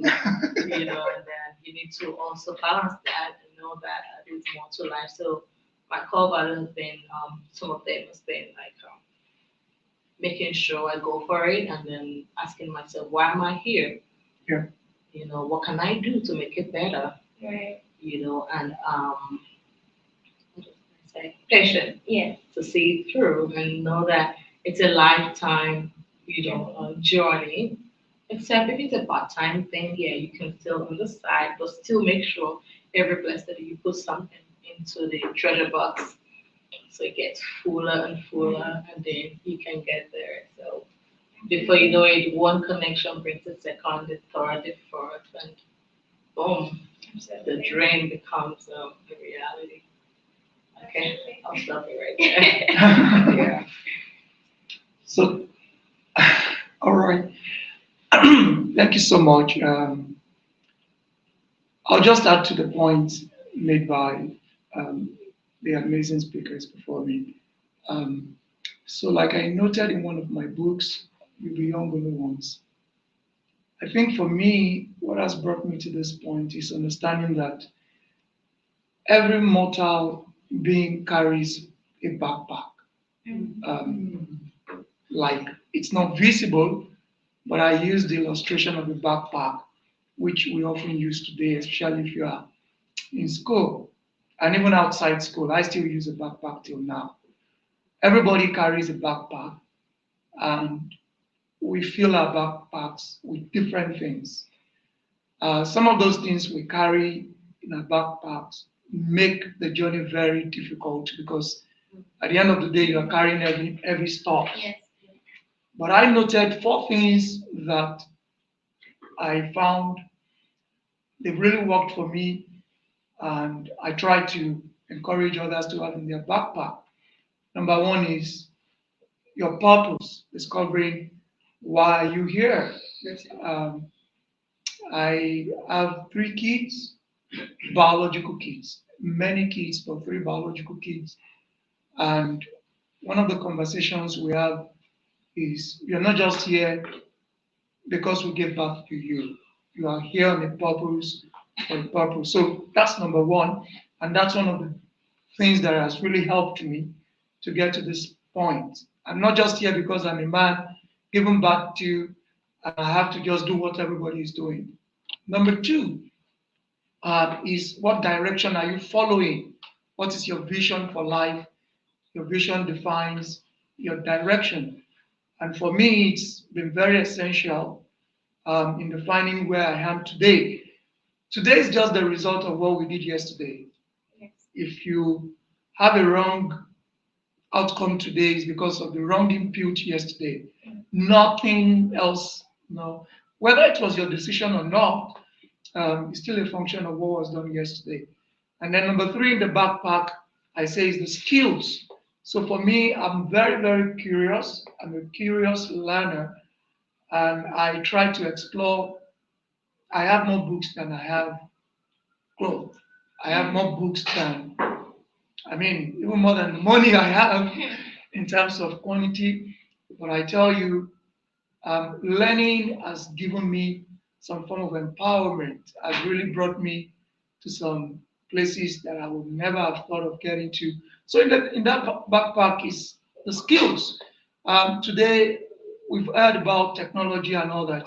I say your skills must be portable enough so that if you find yourself, some of us grew up in an environment where our skills are geographical, and they are not portable, they are not transferable, they are not flexible. I try to make my skills to be, portable. If I just carry my backpack and I get to any location, anywhere in the world, can I still function? Can I still work? And I've seen that work for me a lot. And then finally, in the backpack, which is one of my guiding principles, is the relationships you keep. Number one is the discovering your purpose. Number two is your vision and direction. Number three is the skills you have. And then number four is just about the relationships you keep. You are strong as the people that surround you. How far you will go and how fast you will get there in life is a function of people that you have around you. And that has really helped me. I'm not so selective as to people I meet, but I try to see what I'm getting from every relationship. If you are not adding to me, you are definitely removing from me. Right. And I don't mind giving, but if that's going to sap life out of me, I think it's something I want to, just redefine and keep them at bay. So these four things, they've really helped, in defining how far I've gone in life, my discovering my purpose, having a direction, acquiring enough skills for everywhere I get to, and then the relationships I keep. All right. I should. Yes. Yeah. Okay. So we've all spoken. Okay. So let me ask this final question. Before we run up, I want to ask this from January. I see that persistency I know you guys spoke about this, in the area of creativity, that you find yourself. You're in the creative industry, and I see that tenacity. Sometimes when I call January, where are you? Sometimes, oh, I'm leaving France, from France, I'm leaving to Germany, from Germany, wow. I'm leaving to Florida. That's amazing. And I'm looking like, man, who buy a plane? So that you can just build your house inside the plane. Because she's from one house from one place, I'm seeing her at one show in the Caribbean. I remember I went somewhere and I said, I know Jamie Ray. I said, oh, you know her? You know her? I said, yes, I know her. She said, it's my friend, let me show you a picture of two of us together. So the truth about it is, for you as a person, how were you able to identify your purpose? Because a lot of people are watching you and they're trying to still, they are in a profession, but they are still not satisfied with. They've not gotten to that level, that peak of purpose. Yesterday we were watching the Dragons. What do you call that thing? The one they were pitching. What's it called? When they were pitching for businesses with investors. Shark Tank. Yeah. And right there, me and Henry sat down there, and my head was bust, as in, God, I must make this. Different ideas were coming on my head. Oh, do I do a wine? Do I do a wine? Do I look for a wine company that I can add a flavor of ginger, turmeric? That's another idea. So at what point did you discover your purpose? And what did you do to become a global brand today? Like I said earlier, thanks for all of that accolade, by the way. I'm just a dreamer who followed a dream. Yeah. I didn't know where, but I know that, okay, I just want to go every blessed day and drop something in this treasure box. I say that a lot because it's the truth. But larger than, it's bigger than all of this. The first thing for me, as soon as I tell people, I did not choose music, first of all. Wow. Music chose me. Because not everybody can open their mouth and sound like Jeremy. Absolutely. So I'll be very unfair to humanity if I do not use the talent that God put inside of me. So I told myself, why did you bless me this much if you cannot make a way? I challenge God. If you give me all of this, but we say, oh, wow. Why? Where are the people? And then I knew that every day of my life, I had to invest in people so that you can invest in me. Because I know that the universe has a way of returning back to you whatever you put in there. It's a bank, if you save, you get it back. And for me, I believe in one of my secrets is volunteering. And like you said, if you're not adding to me, you're removing. Sometimes I don't mind you remove. I don't mind you taking from me because if people are adding to me, I'm also taking from them. And if they wake up to say, if you're not adding, then they don't need me, then I'll be missing too. They would not want me. So human beings, they are my first, just like everybody here, you're my first treasure. The more I put in, the more I get back. I trust people. They're like, how come you trust so much? I don't know. But I know that if you're here and God placed you in my space, there must be a reason. There's no accident. Yeah. People get in a plane with the wrong person and you can all just die because one wrong person probably got on that plane. Right. So everybody I share space with in life, I know there is a reason for that. I don't look down on anyone because I believe that everybody carries his or her own backpack. Yeah. Right. Borrow your work, and that's the truth. And it's not written on your face. Yeah. It's not the most beautiful that get the most beautiful ideas. Right. Like I'm talking about facial beauty right now. Mm-hmm. It can be deposited in anybody, and you don't know what each and everyone in this room carries. Just because you are where you are right now doesn't mean the next person, that you're better. Because you should be afraid of the ones down actually, because they might come up and ready. Yeah. You should be more afraid of the ones down because you never know. So life for me, part of my and everywhere in the world I find myself, I try to learn the people, their culture, their ways. So I don't want to impose me on people. Mhm. At the same time, I made sure that my brand is not just Nigeria based, Yoruba based, but I kept my originality. Yeah. I carved a niche for myself that you can just say, that's Jerry. I don't know how I can just sleep and dream it. I can just try to sleep and I'm thinking about it. I started as a group, maybe Stephen knows. I used to be a group back like 20 years ago or something like that.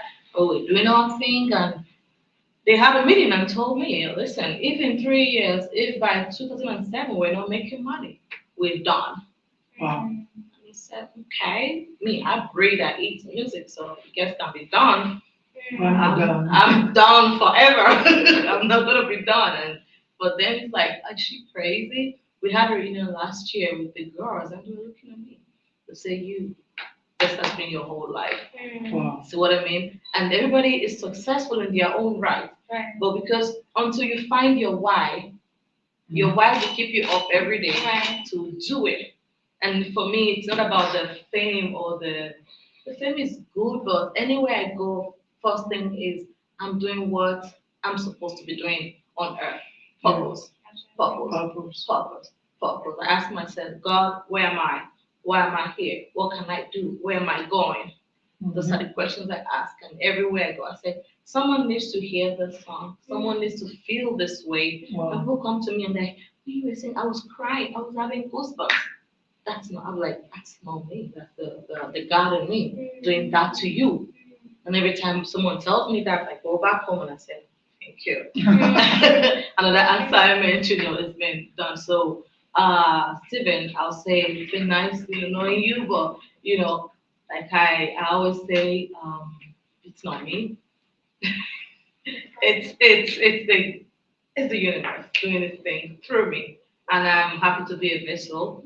And every day humility is another thing. I think I forgot to say that. You have to be humble for people to want to be with you, for people to want to walk with you. If you think you're all that, people will run away from you. Yeah. And this generation, people think, I have 5 million followers, I need to be this, I'm so big. I don't think it works like that. That's true. How many people want to really be in your space one-on-one to be your friend, And that's the scary part of it all. Right. I think I saw a girl who threw a party recently on TikTok, and she wanted to meet. She had like 11 million followers, Wow. and she wanted to meet them. At least a few of them, so she threw a party and a big space. She booked and she threw the invite out for them to join her. And then she was there waiting. Not one person showed up. Wow. She cried. Yeah. Not one person. So 11 million people every day saying, liking her post, and then here she is in real life. Not one person showed up for her party because she didn't have friends. She had internet people. She was crying. She was like, nobody. I got 11 million followers. Yeah, they just love your stupidity. Whatever you do in life, but they don't care about you. Have you invested in real people, the ones you can touch, the ones you can feel, the ones you can talk to one-on-one? Have you ever, or you just live in the cloud. Right. You know, and then you feel like I have people. You need to Wow. invest in people to get it back to you. Absolutely. All right, thank you so much. You need to invest in people. For some of you who are watching live, we need to invest in people. Before I leave, I have a friend of mine that I respect so much, and I wish I could show a documentary here. She was one of those people who helped. I saw some of you saw her on CNN and some other places. She was one of those who helped during the Ukraine-Russia in terms of helping bring Nigerians that were stranded. Please welcome to tell us a story how she did brought Nigerians and Africans back to different countries from Ukraine. Thank you so much. Wow, thank you. Thank you so much. Hello, everyone. Hello. Hi. My name is Glory, also known as Dua. I can stand. No, you can sit. Okay. So thank you. I'm glad to be here. Yeah, I'm really glad to be here. I drove over an hour to get here, but I'm excited I'm here. I made it.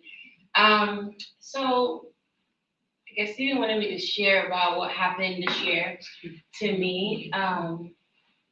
Basically, what I would say is like the plans I had for my year completely changed. And I guess I just went with the flow of things. So coming into this year, I had a vision board, I had a plan, I had things I wanted to accomplish and things I wanted to do, but God had other plans for me. So just to fast forward, February, the end of February, the Ukrainian war started. Russia invaded Ukraine, and it was something that we all thought wasn't going to happen, and then it suddenly happened, you know. So basically what happened was that a lot of people started reaching out to their family and friends that are in Ukraine. Are you okay? Are you okay? And one thing that people don't know about Ukraine is that a lot of Black students, when I mean Black students, it doesn't have to be from Africa, but from India, Middle East, dark-skinned people, a lot of them go to Ukraine for medical school, for school basically, because it's cheaper. So you cannot come to the US or go to the UK, go to Canada, your next best bet is Ukraine. So I have a lot of medical student friends in Ukraine, and we started, you know, trying to check on people. Where are you? What's going on? Are you guys getting bombed? Like, what's up?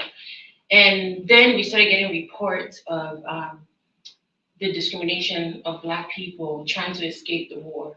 We started to see images, people, Black students stuck at the Ukrainian border, stuck at train stations, being abandoned at train stations. They weren't being allowed to get on the trains to escape, just like everyone else that is escaping the war. So the images were disheartening. And I have a platform, I don't know if you guys know the app called Clubhouse. You know, I have a Christian club where I do my things, but I also have a friend who runs a big Afrocentric club, over 60,000 members. And I reached out to her and said, do you see what's going on in Ukraine? Do you see the images? Can we talk about it in your room? Because she has she has members of over 60,000. So I went to her club. She was like, yeah, let's do it right now. We went to her club and we started talking about it just to create awareness. And over 300 people came into the room. And while I was in that room, someone invited me to Twitter Space and said, come talk about it on Twitter Space. And my life changed overnight. So I didn't even know what I was getting into, but my goal was to bring awareness. So I went on Twitter Space to say, guys, see what's happening to Black people. We started talking about it and it went viral. Like, we were there for 24 hours. We started to have people reach out to us, people on the ground in Ukraine that needed help, that were helpless, started calling, coming into the line, begging for help. What do we do? What do we do? What do we do? We're stranded. And here I am with a few other people, like just trying to create awareness. Now we've become a call center and we couldn't go to sleep. So 24 hours, we're talking to people on the ground in Ukraine, Black people that are stranded, crying, parents looking for children. People don't know what's going on in Ukraine. It's chaos, it's a mess. the students were not warned early enough to leave. They told them that nothing's gonna happen. Meanwhile, the students were seeing diplomats and white people, other foreigners leaving, but our black students were just there because they told them, don't leave, nothing's happening. And they're seeing all the white people getting out of there. Americans are out, everybody's out. So now you have all these black kids stranded. So we became like an overnight call center. It went viral. I didn't even realize that people were streaming the information that we were passing across on Twitter, like streaming it to different platforms and saying, if you need help, go to these people. And I'm like, what, me? So we became overnight activists and humanitarians. Like, we immediately formed a group of volunteers and we started to help. So I had a guy in Senegal, is it Senegal? No, Tanzania, that has only been to Ukraine once, but could read a map, joined the space, and was like, okay, how many students are there? How many of you guys need help? Go to this train station. You might be able to get on this train. You know, we were just collecting data and like just trying to help, collecting and pushing it out from everywhere. When people call us and say, oh, we finally got on the train in this city, we're like, okay, everybody go to that city. It was chaos. Wow. But something like so extraordinary happened, whereby we had a whole lot of people, a whole lot of civilians, normal day-to-day people, we've never met ourselves, different parts of the world came together immediately to help people, We were getting people out of Ukraine. People would get out. Maybe they would go to Poland and realize that lots of students were stuck in Poland and they had no way in or out. It was just like in freezing temperatures. People were having hypothermia. People were going shocked. People were running mad. Like things was happening, and we were getting all the data and information. People were calling us. We can't find our kids. And these are like, if you know anything about like a lot of students from Africa that go abroad, they're really young. Like we finish school early in Africa and we go abroad. We're really, really young. So a lot of these students are like really young. They just got to Ukraine 2 months ago. Now there's a war. They're confused. They're calling us, where do we go? And we formed this volunteer coalition that got people out of there. They started in February. It took over my whole life. Everything I planned, I just had to put it aside because I was like, God wants me to do something here. I didn't know what it was, but we had people reach out to us, millionaires, people that had money. Were like, we want to help. How can I help? Do you guys need money? Are you guys getting money to the hands of students? So we started, and here's the funny thing, I've never been into crypto. I don't even know anything about it. So in my mind, I'm putting 2 and 2 together. People are reaching out. I want to donate 10 Ethereum. I want to donate 1 Bitcoin. I'm like, I don't know nothing about none of this stuff. But I called my fiance at that time. I called him, because he's a crypto guy. I'm like, can you tell me about crypto? What do I do? He helps me set up a wallet. We got our first Ethereum from and what's this thing called? A boxer, heavyweight boxer champion guy. He just sent us some Ethereum. We're like, whoa. And then another thing that was happening on the ground in Ukraine is that people could not access cash. So we were doing the right things by raising funds in cryptocurrency. So immediately we were getting the cash into the hands of people. Immediately. So the first $2,000 came in, boom, it went out. The next, and things was just happening like a domino effect. And they started in February and March, April, May, till now I'm still doing it. We've raised over $100,000. We've gotten over 700 people out of Ukraine. Wow. We keep feeding, housing. Many of our people are lost in Europe because the European Union made no provisions for us with darker skinned. They only took care of white people, white Ukrainians. They didn't realize that we, the students, our Black foreigners, Indians, Middle Eastern, Africans that were in Ukraine were making up half the economy of that country by paying tuition. Yeah. They abandoned us, they left us alone, and normal day-to-day human beings like myself and a whole bunch of random people that I met on the internet came together to save lives, to form what we call Black Borders Ukraine. It's officially registered now, but back then it wasn't registered. We were just going off of like quick thinking, problem solving, let's help people. So I mean that's the story. I don't know, I can take questions, but it's really deeper than that. But I'm just glad that I can help. It's not what I thought I would be doing in 2022, but it's been my whole 2022, and I'm here now. So thank you guys for listening. Yeah. All right. Thank you so much. And questions? Questions? I would like to say thank you so much for everybody who was just to join us. She came right on time when we were almost running off. I'd like to say thank you to everybody who has been part of this great journey. It looks like it wouldn't happen. I feel like crying. But we're here. Yeah.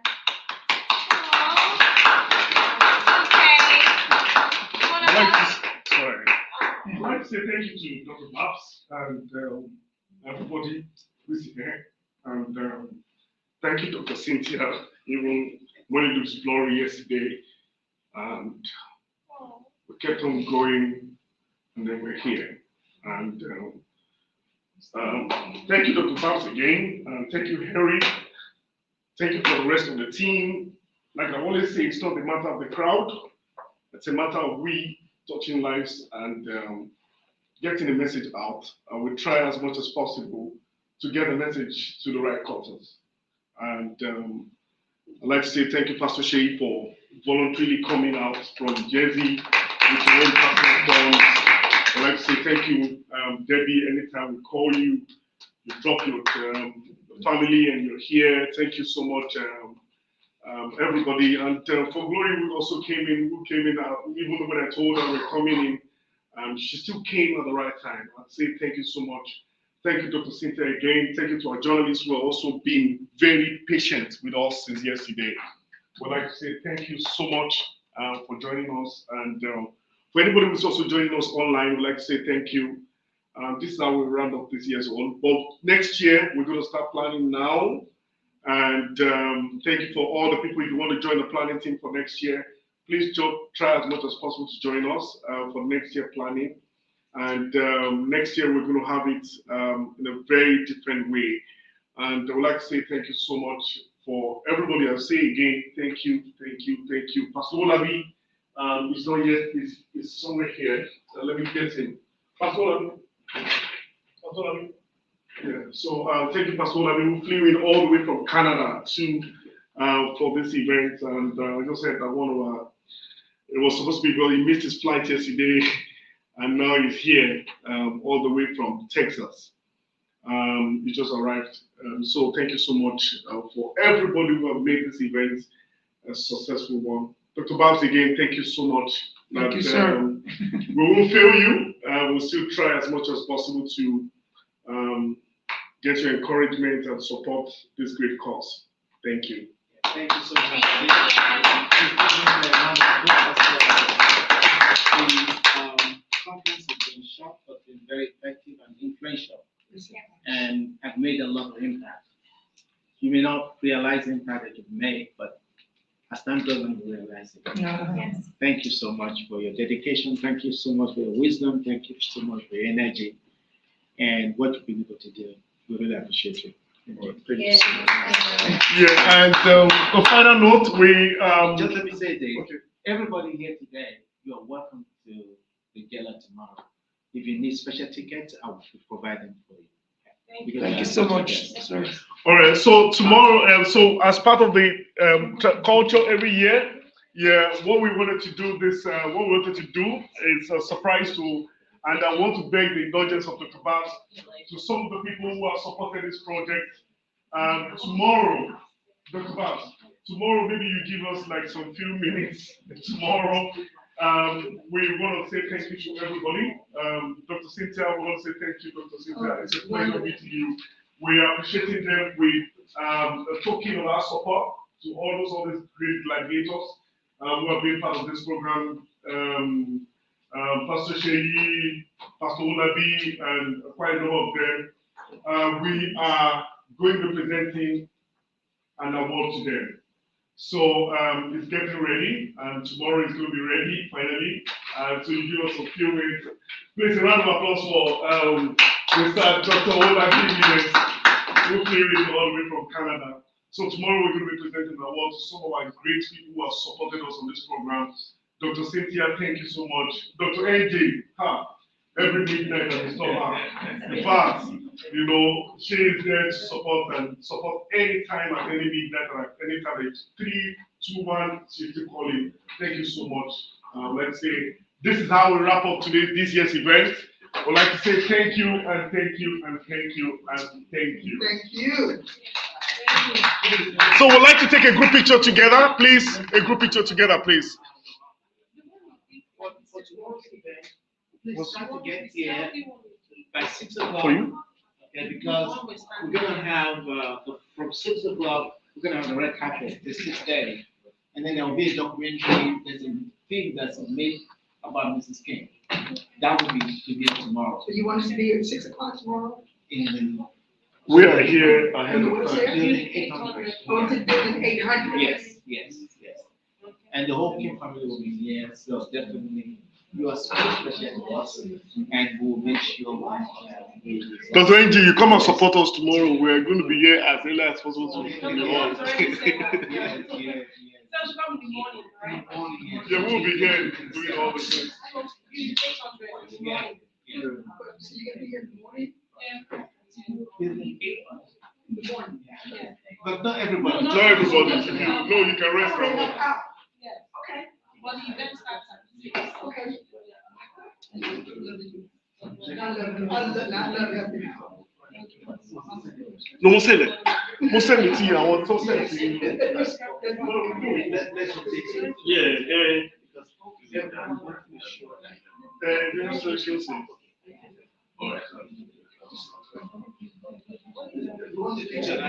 Let's take the picture now. Yeah. All right, let's do the picture.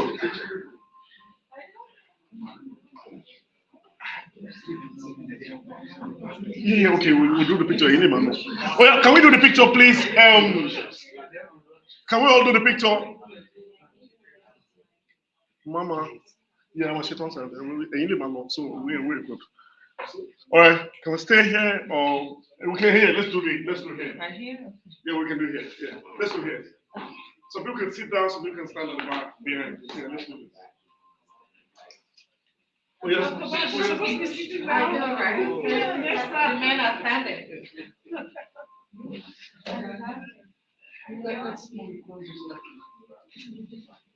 Those who are short can stand. No, that's all the ones that. That's all right. Short people like me can stand. Where did your cards when you restored?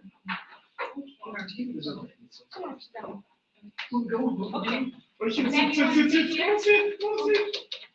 All right, let's do this.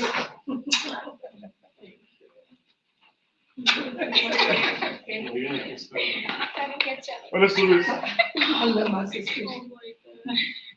Steven. Yeah.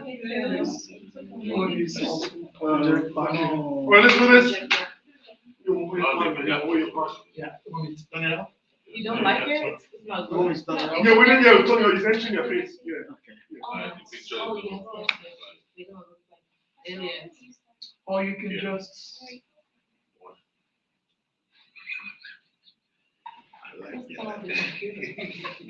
Change the image to something black. There's like a white background.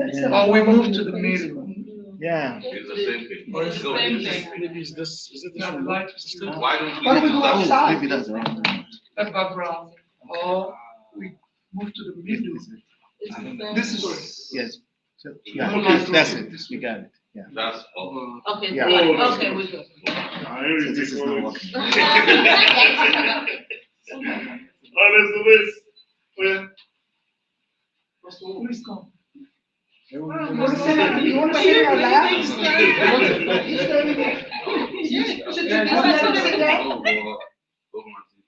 Okay, let's do this. Okay, 1, 2, 3, go. Okay, let's do this. One more. Henry, phone me, bro. Use your camera. No, Henry's phone is original. Okay, picture. My own is not. Steven. Yeah. Yeah, okay. Yeah, this is good camera. Henry's camera is very good. Okay, let's do this.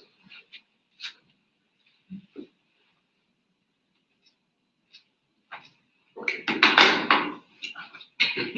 That's not my phone. Yeah, I know. Oh, sorry. You used that already?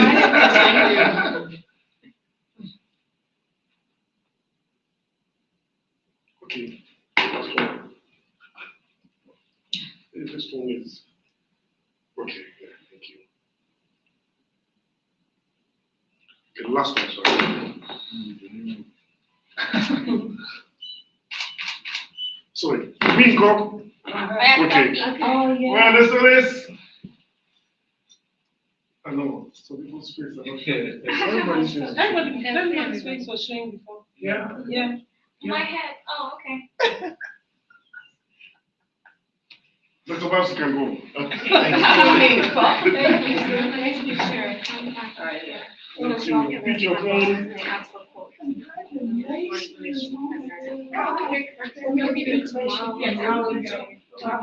No, are you local to Georgia? Okay, yes. Oh, you're not.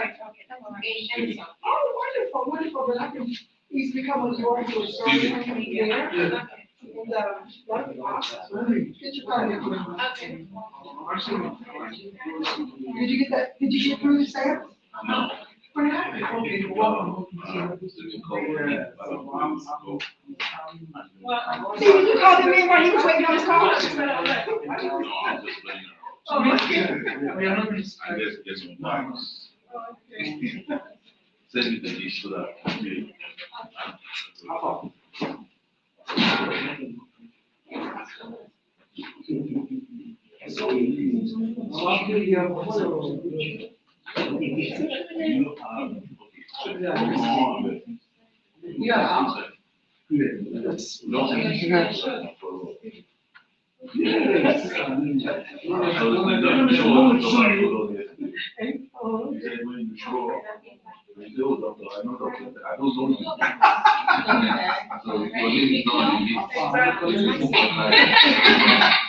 Yeah. I like that. I got you.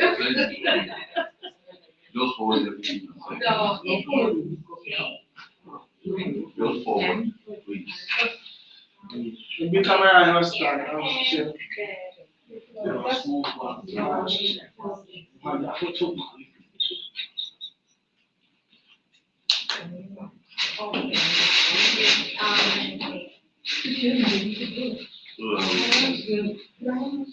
Finish everything.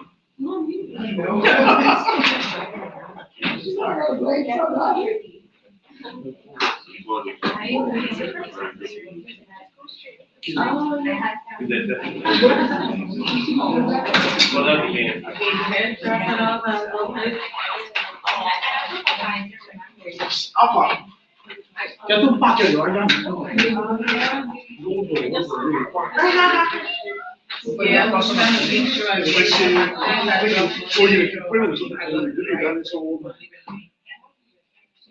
Okay, tell me what.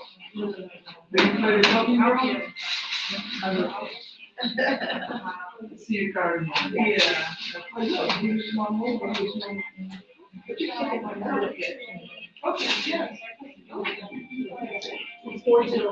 Yeah, when I just smell,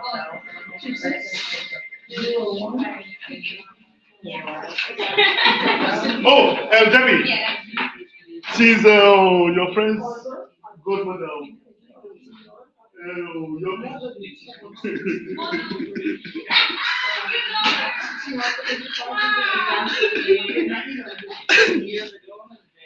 Wow. Well, let me See what I mean? See what I mean? So see what I mean? Oh. Get your phone. Hopefully you have some time. Paul Phil. agricultural.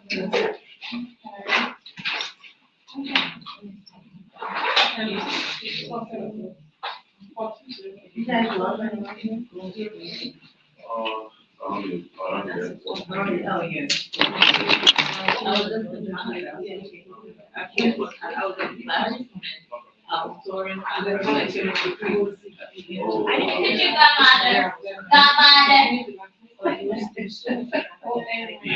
They must call you every year around this time.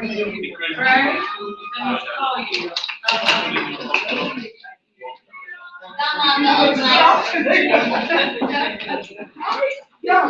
That's crazy.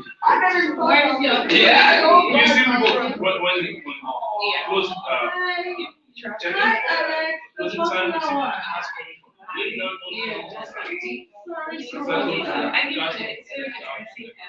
Okay, so be here. See you later. You say good evening,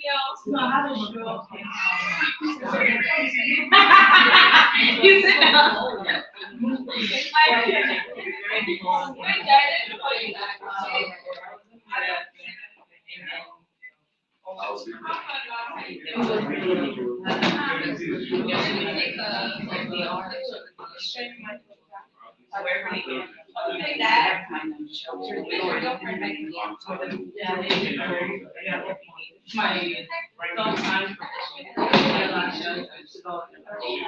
You this year, all of my fellows now show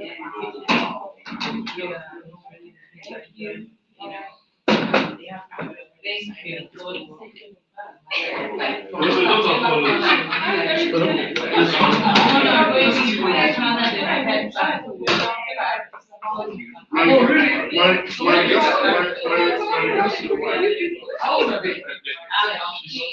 Maybe she don't know me again. After she marry you now, she don't know me again.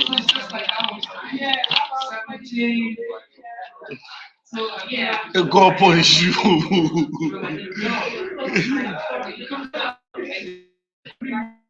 That one a stupid boy. That one a stupid boy. He's gonna marry fine girl. Eh? He gonna marry fine girl. You know Debbie. Hey, come and see Debbie. Let me show you Debbie. Let me show you Debbie.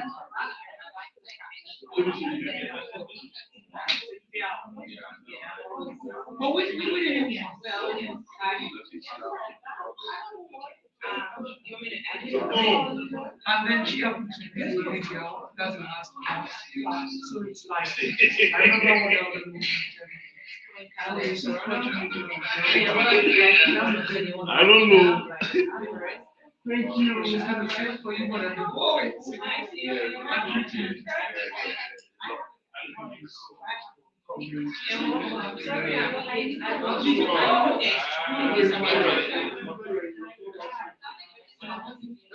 See, I watch her I was always thinking that.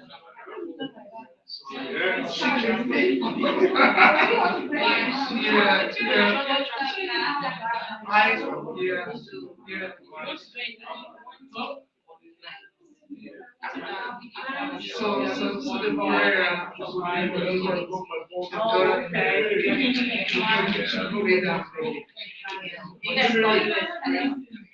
yeah, there are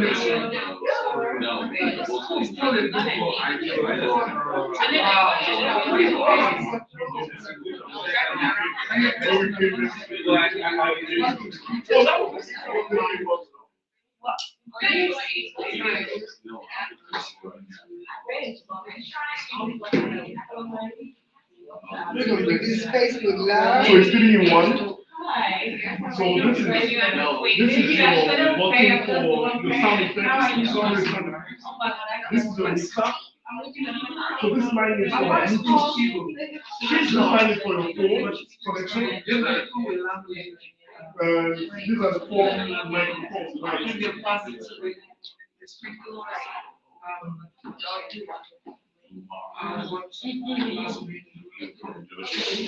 Yeah,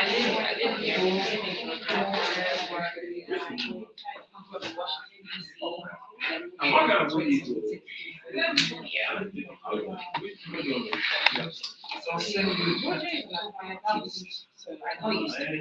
Right.